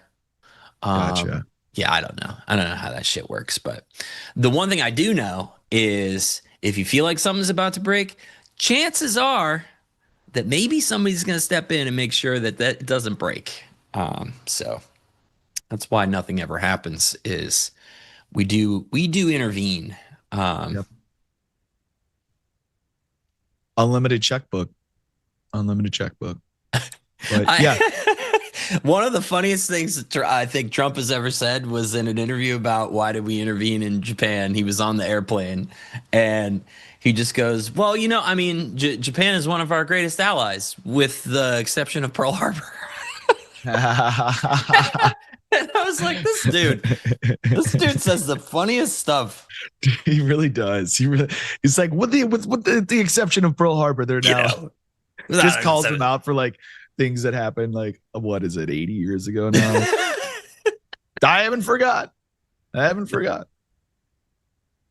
I think he literally said that to the president one time. Wait, was that the one time he said it? Like he said that. He has said that on multiple occasions. He did. Yeah. Okay. Because I was going to say, I think I saw the president of Japan in his office. And he's like, besides Pearl Harbor, he just looks at her. I think it's a woman. She's like a prime minister or whoever she is. Hilarious. What's up, KTS?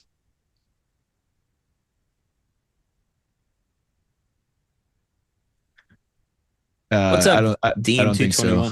Jurga, I don't think so. I don't think he had that much money. But no, I mean, it doesn't matter. I always say, people sometimes have been asked, probably you've been asked this too, what's a good amount of money to start trading with? And my answer is typically like less is more, because you're probably going to lose it. Anybody that starts trading with $100,000 in their first futures account without any professional help or any help whatsoever is probably a lot worse off than somebody starting out with, $2,000. Bad omens or FIR? I don't understand the question.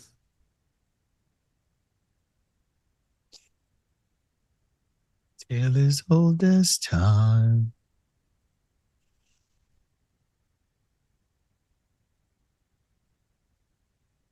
They're bands, apparently, still. Are they bands? Yeah, apparently they must not be good if you don't know where they are. Are you talking about Falling in Reverse?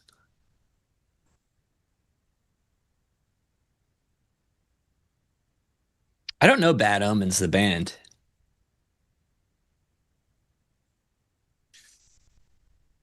I know Falling in Reverse, though.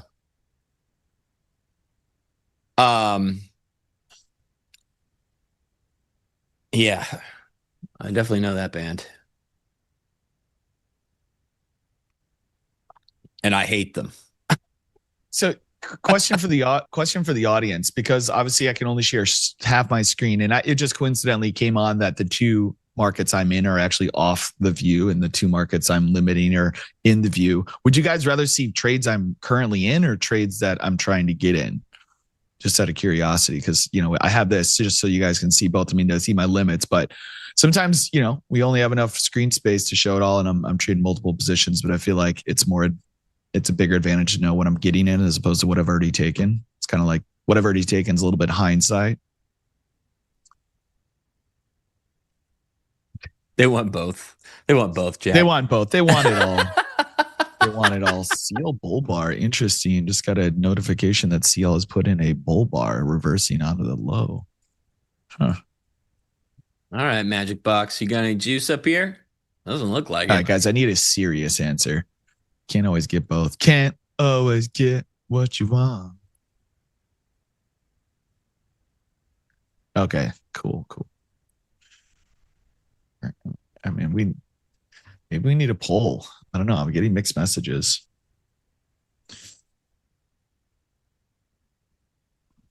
Decision process. Soybean.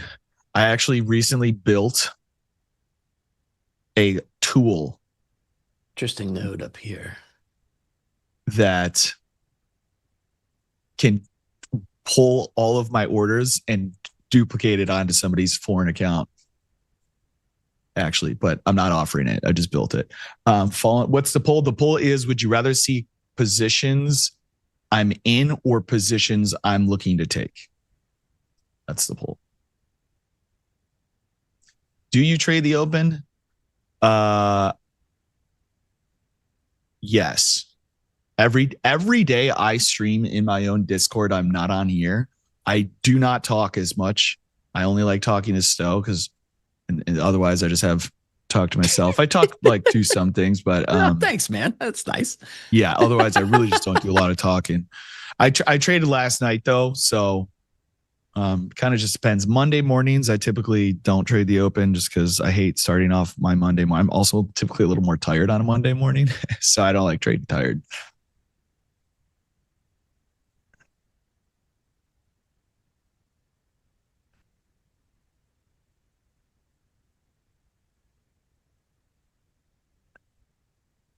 I'm getting hopeful for a pullback. I like to see tomorrow entries. Well, I actually gave my entries out on Twitter last night in Asia sessions, so you can follow my Twitter. Sometimes I drop them on there. I don't know my tomorrow. Actually, I probably could come up with an entry that I'm looking for tomorrow, but if it trades today, I'll still take it. I could do tomorrow entries. May I also borrow a time machine, though? I'm going to need both. Let me know when you get your hands on that sucker. Taylor's old as time. Now I'm stuck Disney songs in my head. Great. See what I mean? They do this to us on purpose. I like that. They're all earworms. It's impossible to get those things out of your mind. Dude, I might actually trade some CL here because it's getting us set up, and like I am so far away from my entries in some of these other markets that I'm gonna attempt to trade some CL. Oh, this Punchy Funny is asking us personal questions about our biggest loss and our biggest profit. 6 figures. I have never made or lost 6 figures in one trade. I have never traded that big, just because I haven't made it that far. I think I made 30K in like the craziest Globex of my life. It easily cost me like 5 years of my life managing that trade, but that was good. I don't let any, and then my DLL got pretty big back then. That was a tough time for me in general. I was learning a lot of valuable lessons about what happens when you have more capital at your disposal and the tricky nightmare that can become. And so my DLL got too big. I think the biggest loss I took when I was running that up was $6,000 in a day, and that sucked.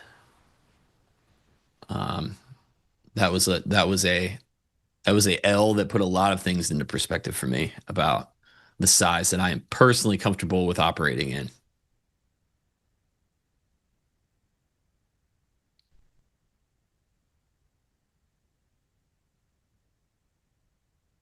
Are my limit orders mechanical or intuitive based on support levels? My orders are mechanical in the sense that they're automated based on ATRs, which I've gone over in my Develop the Edge segment. But yeah, I mean, I'm still like, my system isn't like fully automatic where I'm just like closing my eyes and running it. I am still putting my personal bias or opinion, I guess, on my order entries. It's not like a black box system. Omni, good morning, brother. Number one. Number two, dude, this bid is furious, man. I'm not saying it's not shortable, but like this bid is so mad. I would not short this with Pax's ex-wife's money. Which is Pax's money at the same time, but that's my favorite part about that joke. That's my favorite part about that joke. Yeah, that's a good one. That's a good one. Well, if Pax doesn't cancel on me, I'll be at dinner with him tomorrow. Oh, that's nice. Where Ian's going? The Bellevue, which is his favorite. I'm fully expecting. So every time I ask him he wants to go to dinner, he tells me this spot. I'm fully expecting to walk up to the Bellevue and for like the host to know him.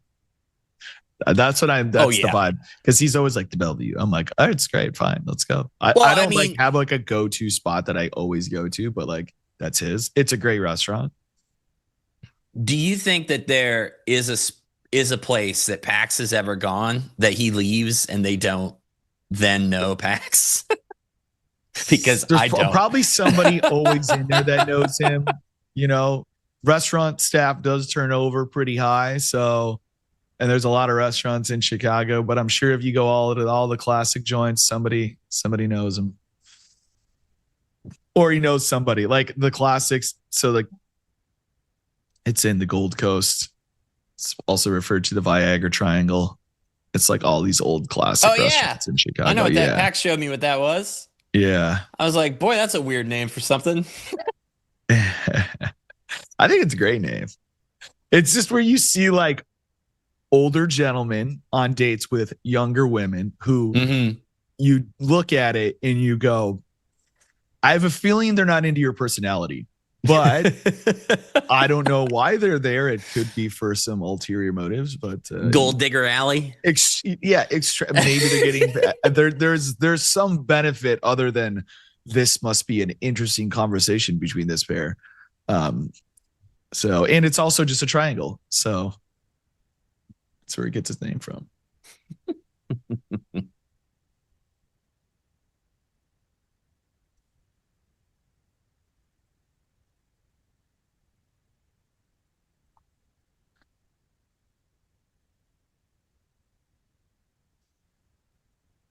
Sheesh. That's all I got. It's just holy Moses. Look at, 10:30 on. I mean, there's really no pullback to be seen in that. This is worse than yesterday. Everybody that was complaining about yesterday, this is so bad even I can't find an entry. Do you know how bad this has to be? That I can't yeet into this somehow? LaGordy, where is the entry indicator you promised? The ATR indicator I promised? I've dropped it here multiple times. We can drop it again. jackleeson.com/indicator. It was on my Develop the Edge segment. I don't know when I promised it to you, but I've given it out many times. We'll give it out again.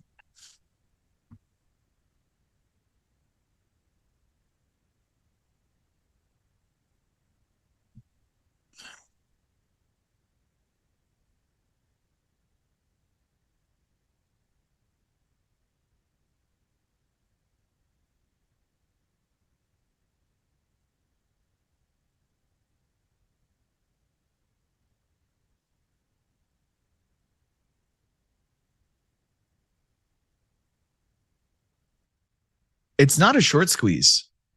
That's what people think. Like, guys, how many people just Google what percent of the market is short? Just do yourself the favor. What percent of the S&P 500 is short? Do you really think all of his buying is driven by short covering and not new initial buying? I mean, people rallying for 3 days. Like hard. People are just putting money to work.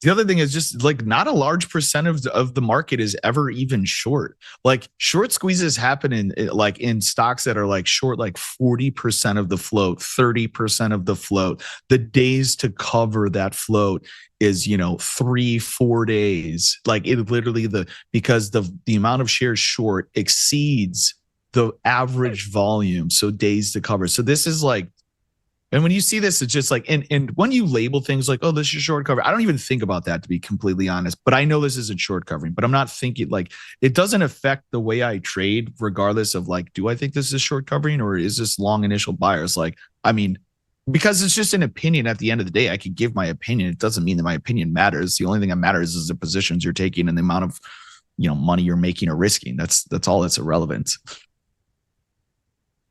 I needed to duck out for a second, Jack, because I heard water running and I was like, that's not good.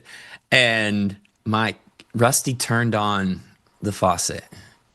I was just going to blame your cat. I don't know how in the hell Rusty turned on the faucet, and I'm really bummed that I didn't get to see it happen, but he was just standing there looking at it. That cat is getting smarter, dude. Yeah, it's the worst, actually. And he is getting smarter. It's a freaking nightmare. He's supposed to be. Now, are you a proud father? He's supposed to be dumb and fun, but now he's getting evil and fun. All right, I just got long CL here, guys. I got 3 different targets on it. We'll see what happens. Stop 75.93. You can't see it. I guess you can't see it. It's behind my position tracker. So we'll see if we got a bottom here or not. I'm going to set my timer for 25 minutes. This isn't like an A+ trade by any means, but it's kind of hard to find an A+ trade right now at this time. But I do think it is a trade that I would like to take here. So JT Ripper, he's got a water fountain. I'm familiar with that whole thing about cats, that they need an active water source, or else their kidneys will be bummed.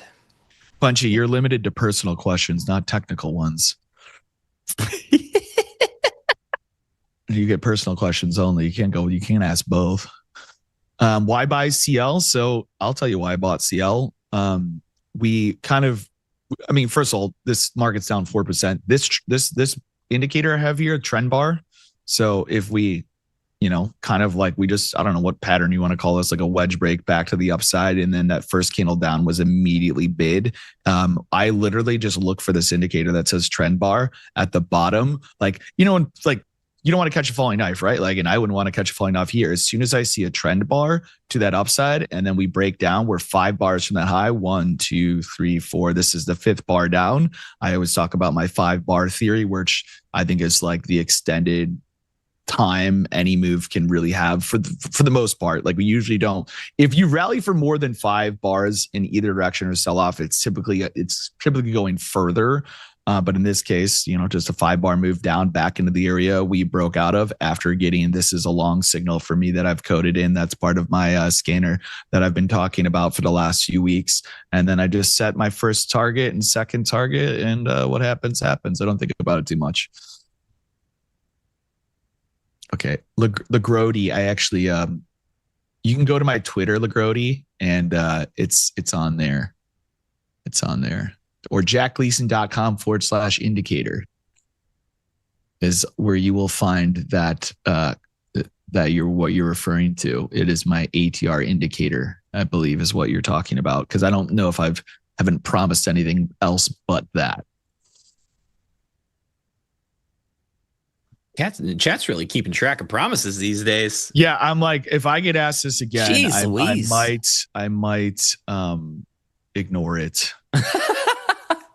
You promised. I might ignore it. I've already been asked once by the same person, so at some point I give up.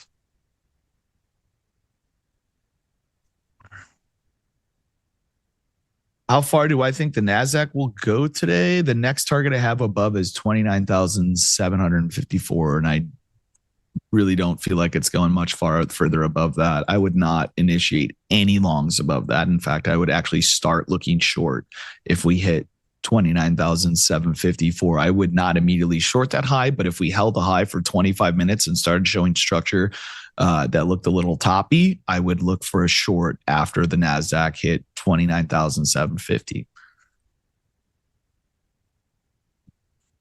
It's taking a shot now. You going to get out of here?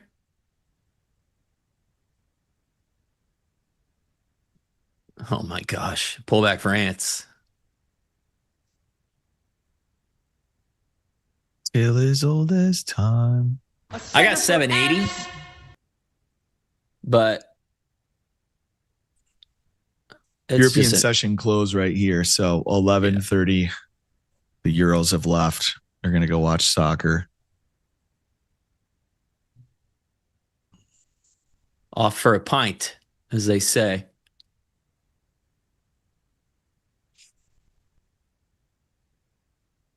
I couldn't imagine just drinking a pint every day, like after work. Like, does that not make you feel bad? It's the culture. Culture. I don't think culture, though, doesn't, like, just because it's your culture, does that make it you don't get hangovers? Like, you don't like, or you just ignore them? Maybe they've evolved to be hangover free. Maybe the European body produces more electrolytes. Yes, and special stomach acid. They just, it's like water to them.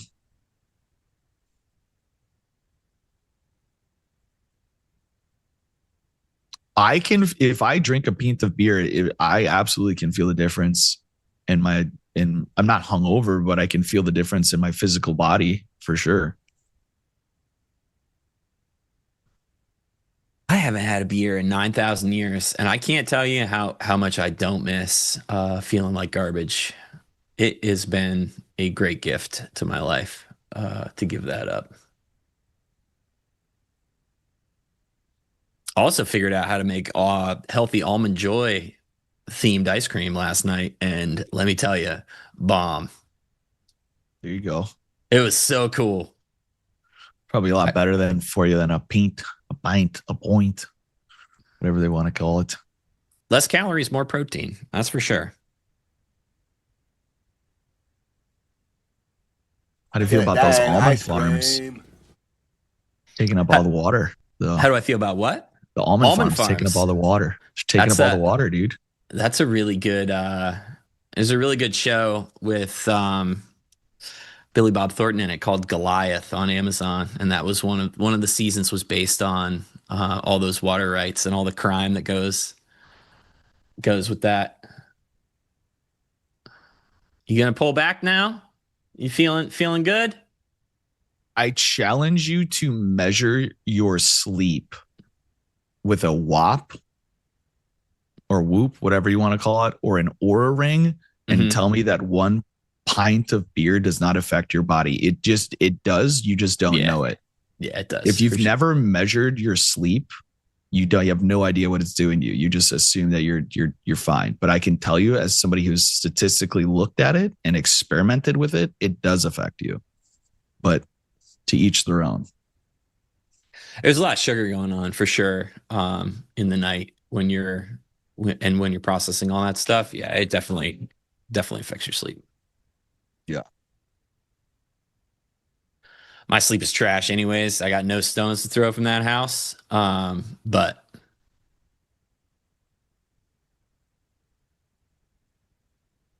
do you know what I did the other day that was like, I don't know. I'm sure you see all this dumb stuff on the internet that is like, this is good for sleep. Try this. I saw that eating a whole kiwi before bed is supposed to help you fall asleep because it has tryptophan in the skin. Jack, first question. Have you ever eaten a whole kiwi with the skin on it? No, but my mom recently told me that I can, which was a relief because I hate peeling a kiwi. All right. Okay. Well, this is good. Let me talk to you about this. So you can, and I think it worked. I swear to God, it could be totally be like kiwi placebo effect, but I ate a whole kiwi. I felt like a crazy person just like eating a kiwi like it was an apple. In the park. I think it worked. It was nuts. You know what? I love a good kiwi. I love a good kiwi. So, but I hate peeling a kiwi. You don't need to, man. I don't need to anymore. Are over. Don't tell me to try the same thing with a mango because I know you cannot eat mango skin. I've compared like a mango to a kiwi, like they're just so good inside. But like, now how good are you washing the kiwi? Is it just like what are you doing? Are you giving a scrub like a potato? I didn't scrub it. I just gave it a good water, like a bath? thorough. Like I'm washing a strawberry or whatever. I'm also pretty bad at washing fruit. Like if there's an apple and I'm pretty far away from the sink, I'll probably just rub that on my shirt, like an oldie timey pirate. Gotcha. What am I gonna do? What's the worst thing that's gonna happen? Do you use like baking soda or anything? Do you ever do that? You ever try that? No. Baking soda vinegar, I heard, is like how you get the pesticides off. Oh, now also pro tip: cut the nubs off of this kiwi. That was my first mistake. Night one, I ate the nubs of the kiwi, so don't eat the nubs. So Jim's saying we can also trade the kiwi. Yeah, you can. Yes. So are kiwis from New Zealand? I don't know. Is that what Jim's saying? No, but I'm like wondering because they have like a bird called a kiwi, don't they? That's true. That's true. So and then they got their currencies called the kiwi. So where's the kiwi from? I have no idea. They're from China. Okay. Okay. You tell me I can't get a American-made kiwi? We're bringing back kiwis. Okay, we're making everything here now.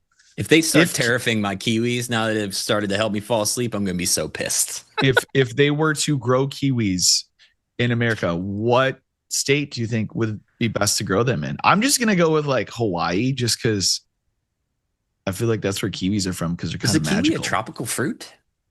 Okay, now I'm hearing the kiwis are from New Zealand.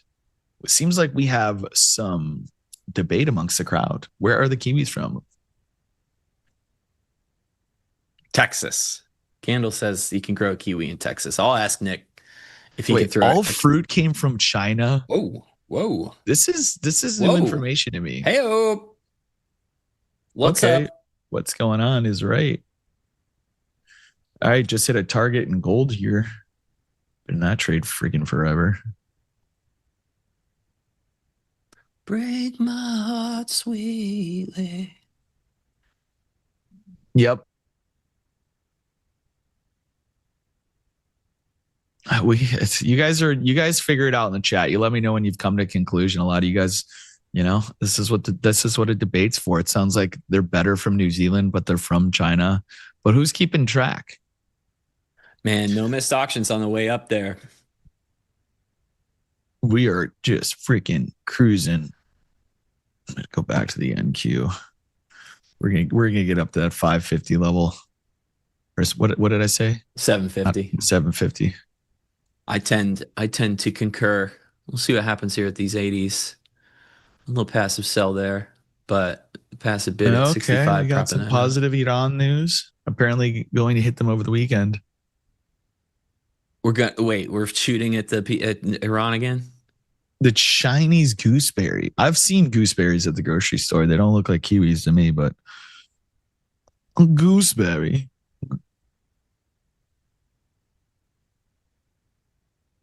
Oh no, we're clearing mines. Okay. No. Okay. Thank you, Tracy. Sorry, I didn't read the chat. Dude, what a job that would be. You. What do you do for work? I clear mines. That's like one I probably wouldn't apply to. A literal minesweeper. Are you applying to mine clearing? Do you think they do the same strategy? Like they're just guessing squares? Yeah. No, I mean, basically, right? Hopefully you don't land on the wrong one. I don't know. I'm not trying to make insensitive mine jokes, but that's where my brain went. Yeah, you never know. There might be somebody in chat who lost their leg to a mine. Sorry. Got to be Sorry. careful. Got to be aware of everybody's feelings. We've I all can't lost help loved myself. ones to mines. It's not my fault. Gosh, Dad if joke mi- presents itself. I have If to take if it. mine jokes are insensitive, I'm in trouble. All right.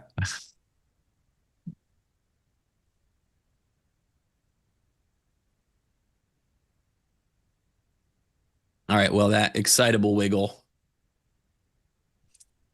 seems to have chilled out now. Let me Silver just just got a nice pop there. made another leg. Oh.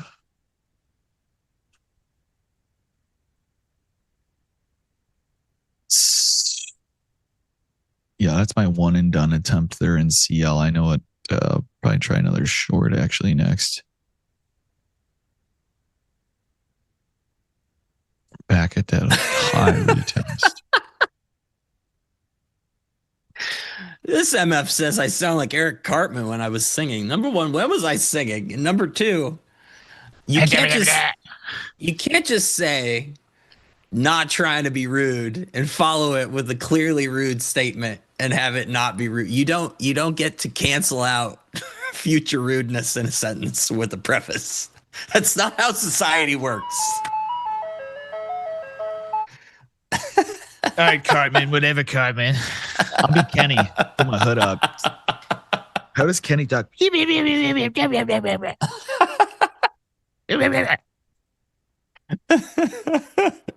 Respectfully, you sound like Eric Cartman when you sing. Oh, brutal. Man, the chat is bagging me this week. Dude, You guys are rough. They're liking this market. They're feeling confident. They're talking smack. You know what's They're funny? asking They gave personal Nick, questions, they telling gave Nick I shit made for- promises I haven't kept. It's true. They gave Nick shit yesterday for being in a short. And then I get on in the afternoon and I get long a pullback. And then they're giving me shit for being in a long. Chat is full blown in torment mode. Summer has gotten to chat officially. I'm sailing away. You know, so I hate to say it, that does sound exactly like you. That's fair. It's fair. Everybody's open to their opinions. That's fine. This is America. It's your what the chat said last night. They're like, it's my God-given right to troll you. Thank you very much. That's like fair. That's I do a lot of blocking. I just block. Got enough going on in my head when I trade. I don't need somebody trying to troll me too hard. It depends on if it's funny or not. If it's not funny, you're just getting blocked. And then I'll never see your comments again, which is okay. Because then you can talk all about what you want. That's right. Money for Lambo with the bless your heart. That's another way to say go to hell in a nice way. But I'm not from the South, so I can't use that one. I used to live in the South. Did you really? I didn't Georgia. know that. Yeah, I live in Georgia. Cool. So can I use that one? Yeah, you can use that. You're allowed. I have a lot. My grandfather's family was all from Georgia. We would go there every summer. I would go there with my grandparents. I loved it. I could see that for some reason. You seem like a peach guy. They were from like Stone Mountain-ish area. Okay. To be honest, I can't tell you much about geography because I was pretty young, but Stone Mountain sounds like a really hard place to live. Thanks, Macars. Peace, brother.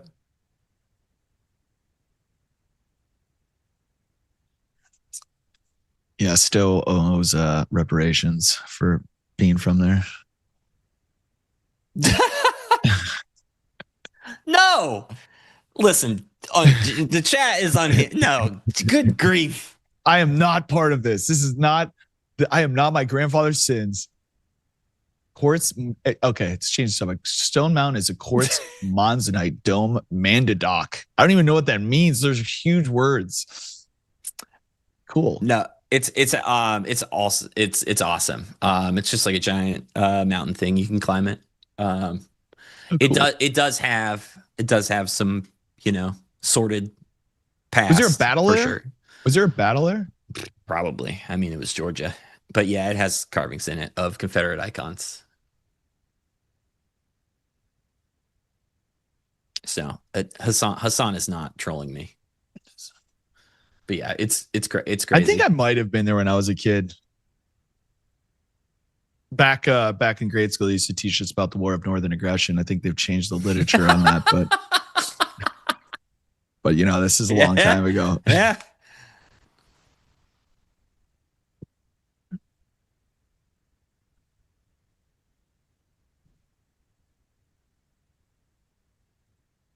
Yep. So that was my pullback. 77.24. That's what they decided to give. And I did not take it.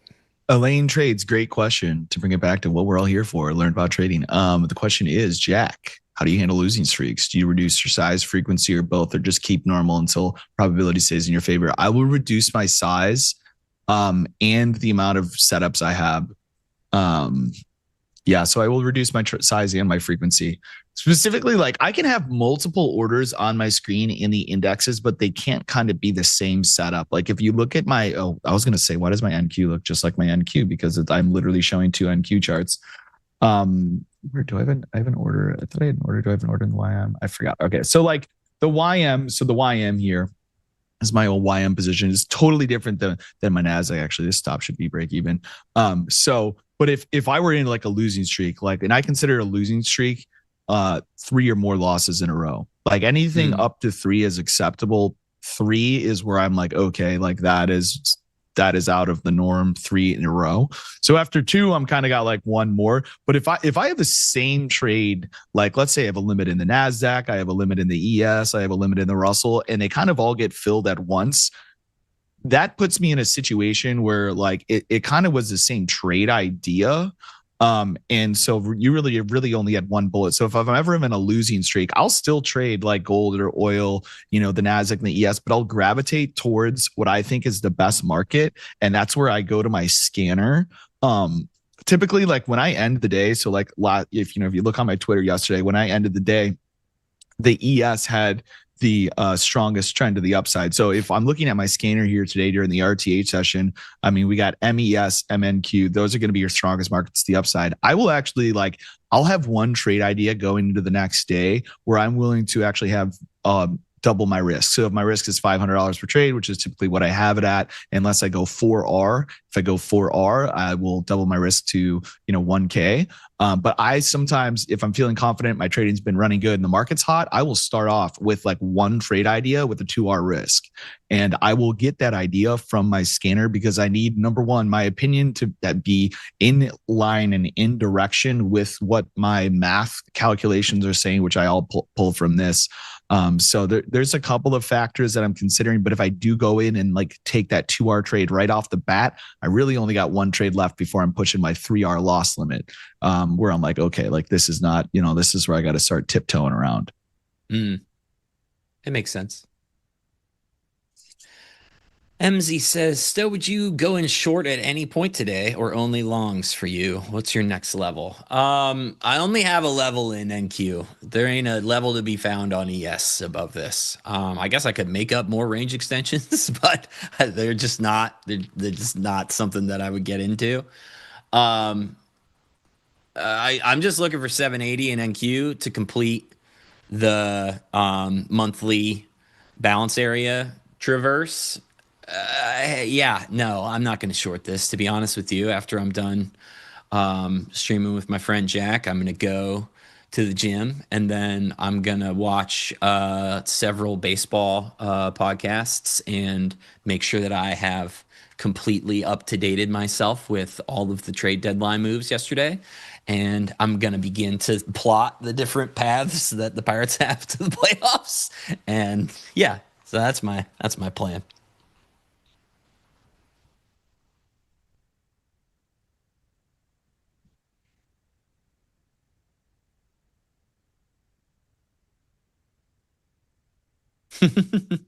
Yeah, no problem.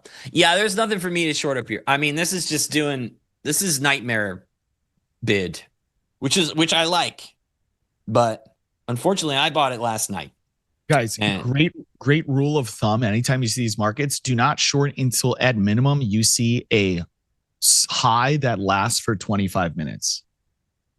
Until you see that. So if you look at the NASDAQ here, you don't, and that's what these orange dots are here on my screen. They're a high, or in the purple or a low that lasts for 25 minutes. If you're looking at the NASDAQ, the last high that we had that lasted for 25 minutes was at 755. There has not been a single high here that has lasted for 25 minutes. There's only like swing low. This is a swing low. This is a swing low. This is the last swing high at 8 o'clock in the morning, an hour and a half before the open. And then like, we've just been straight up ever since. Like, why would you, like, if you feel the need to short here, you need to really understand trend. This is not a market that you short. This is a market that you watch the short happen and then go long. unless you have like some crazy Well high said. price resistance, but Yeah, if you have a different time frame, I mean, you're free to do whatever the hell you want. But just like as intraday traders, for me, I don't have a single thing telling me to sell anything right now. You kind of had an opportunity to sell like 560, but that was there was a seller around. Like it was around like 10:30 Eastern through 11. That's also why I wasn't getting long. Is I was like, this seller is going to send us back to at least the open, but they did not. They didn't do anything. So, question: would that rule also apply to lows? Yes. Yes.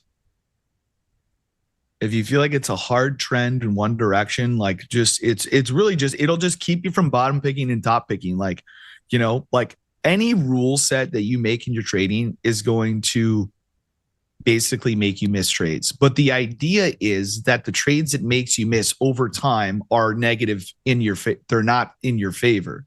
Okay. So yes, there will be some trades that like would have worked, but over time, if you took that trade 100 times, it's not a profitable trade. So ideally, any rules you're making for your system is not over the outcome of any individual trade. It's about the outcome over 100 trades. Is this rule in place in my system going to be has a positive effect or a negative effect on my outcome over the course of multiple trades? And in this case, like just simply waiting for a high to be put in or a low to be put in and then getting the continuation, is just a much better strategy, especially for like newer traders. Like if you're brand new to the market, you just do not do that. You don't have the experience to make those calls. hey, Jim. Hey, guys. Somebody asked why I'm not pressing longs. They think that this should be working well for my strategy. Yes, I understand how you may think that. This is why. Gap and go, hate it. Worst type of day for me. It has historically kicked me in the teeth. So I am extra cautious when we gap and go. And beyond that, this is where that seller was right here. You can see him in ES. If you look at this spot on NQ, we got out of this top band. I'm at least looking for a single test of VWAP at some point in C period, D period, somewhere in here, to confirm trend. And then once we weren't able to get it, then I'm looking for touches of the +1. And as you can see, there have been all but none of those. And we've now formed 3 single prints on ES. We haven't come back to touch any of these previous highs at all. It's just like every buyer is so on sides right now. I just haven't had a chance to even press along. That's how insanely bid this is. Even I am not crazy enough to find an entry up here. So take that for what you will. All right. I will. I think you should press, baby. I mean, if I get a shot, I'll press. But I had a really good night last night. Okay. Good trades, and I got another big baseball game going on tonight. It's pretty important business. I'm back on the vibe check, Stowe, by the way. Oh, Just so you good. know. Welcome Yeah. back. I think I got Vibe like an check never 83 this leaves. morning. Yeah. Good, dude. That's a 6 score. I've been getting in the 80s the last couple days. I feel Nice. good. Nice. Jack, you got some positions here going, or are those orders? I do. I actually just added into this goal because I think we're going to break out of highs here. We'll see. But yeah, I just got one left, 1/3 of my position left here in the MYM. And I don't know if you saw my tweet, but basically my scanner was reading 92% long yesterday in the ES. I saw and that. anything above 90 is, that's preceding typically a big move. And as long as I've had it, and you really see that move today, I was getting long, in the Asia session. This morning, I didn't really get to my desk till about 8:15 or the Chicago time. So I really felt like some of the early entries were realistically 7 a.m. Chicago, 6 a.m. New York. But I was still able to get a position in the YM because we had some two-sided action as opposed to these aggressive moves up here. I'm trailing. I got limits below us, but I don't think they're going to trade to the overnight at this point in time or late in the day just because of the structure.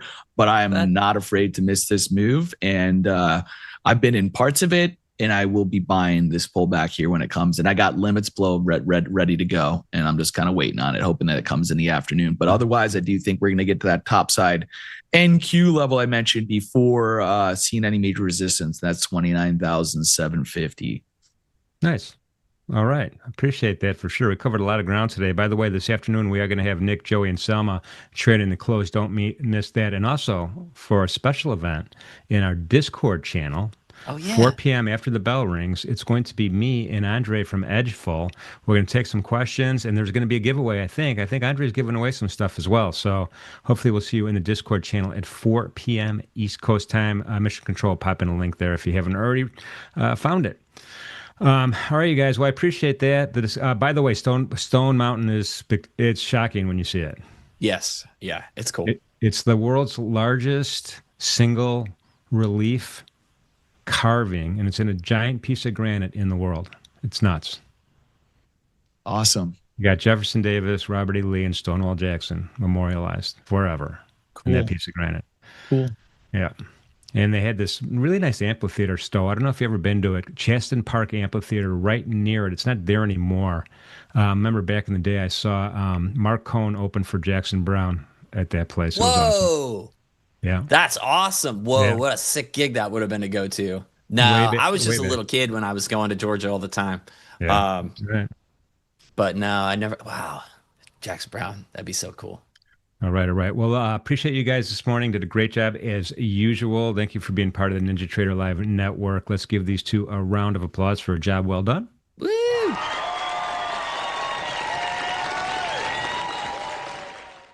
Appreciate you guys. We're going to go ahead and cover the New Zealand dollar in the Edge Report. So nice. Appreciate that lead in, guys. I didn't know you knew I was going to talk about it today, but we're going to do it, man. You can eat a New Zealand dollar whole without peeling it. All right, you guys. Do it live on air. Appreciate Thanks, you guys. Jim. Bye, Jack. Good to see you, brother. Bye, chat. Later, guys. I'm not joking. We're talking about it. This is it, man. This is another one of the currency pairs at the CME Group. They're great futures to trade. The New Zealand dollar, it's a $5 tick. It trades in nickels. And really, the thing that shocked me when I pulled the dome up. Look at the bid ask. I mean, we're almost in triple digits here on the bid ask on the dome on my left hand side here. This is a liquid market. The bid ask spread right now is about 2 ticks deep. You'll see a toggle between 1 and 2 throughout the day, just like now. And it's one of these currency pairs that, if you're thinking about interest rates differential, the Royal Bank of New Zealand, a little bit more hawkish than we are here in the U.S., but really it's kind of like a Chinese growth market, right? Because that's their biggest trading partners. They do a lot of dairy, meat, wool exports, forestry products as well. So it's kind of like if you're thinking about how the Chinese economy is doing, this is something to look at. It's pretty good. And you can see on the daily chart right now, it charts pretty nicely, actually, very nicely, by the way. And all I did was an outside fib from this previous high here on June 1st all the way down to the lows here on the 26th. I put my fib on the left-hand side because my right-hand side was kind of cluttered here. And you can see it took a zigzag approach to get get kind of back up, rally back above that 61.8%, but we're right there right now, just short of that 78.6%, almost touched it, not quite. So this is definitely in a bullish kind of pattern right now. RSI is kind of confirming that, sloping up gently, no divergence whatsoever, around 62.5 for the RSI. And then if you look at an intraday chart also, you're not going to get like gamma levels and jacks levels here in this market, most likely, but you could see that everything else is good. The volume profile is pretty nice. We have a really nice point of control here so far today, right there at about 58,950. Remember, trades in nickels. Above that VWAP here, nice kind of bump up here, probably about, I don't know, 3 o'clock in the morning. We started moving, and kind of made our way back up here. I'll add some initial balances to this chart a little bit later on. So again, a nice touch back to almost a VWAP touch, almost a Brian Shannon VWAP touch, not quite, right by the pivot, 2 areas of interest that are kind of important. This is definitely a big time support right now for the New Zealand dollar, that Kiwi as we call it. And RSI is kind of moving up nicely here. So I'm going to keep an eye on that point of control, and I'm probably trading between the bottom of the value area. I know it's kind of low here, but if you look at the volume node itself, it's approximately by that pivot point and by that a VWAP line right there, that white one. So that is this morning's Edge Report. Appreciate everybody being here with us on NinjaTrader Live. Thank you for the subscriptions and the thumbs up. We're going to take a couple-hour break. Shai will be back with an afternoon update. We'll get into Trade the Close and a special event with Andre, member in our Discord channel. Until then, have a nice, relaxing lunch. See you soon.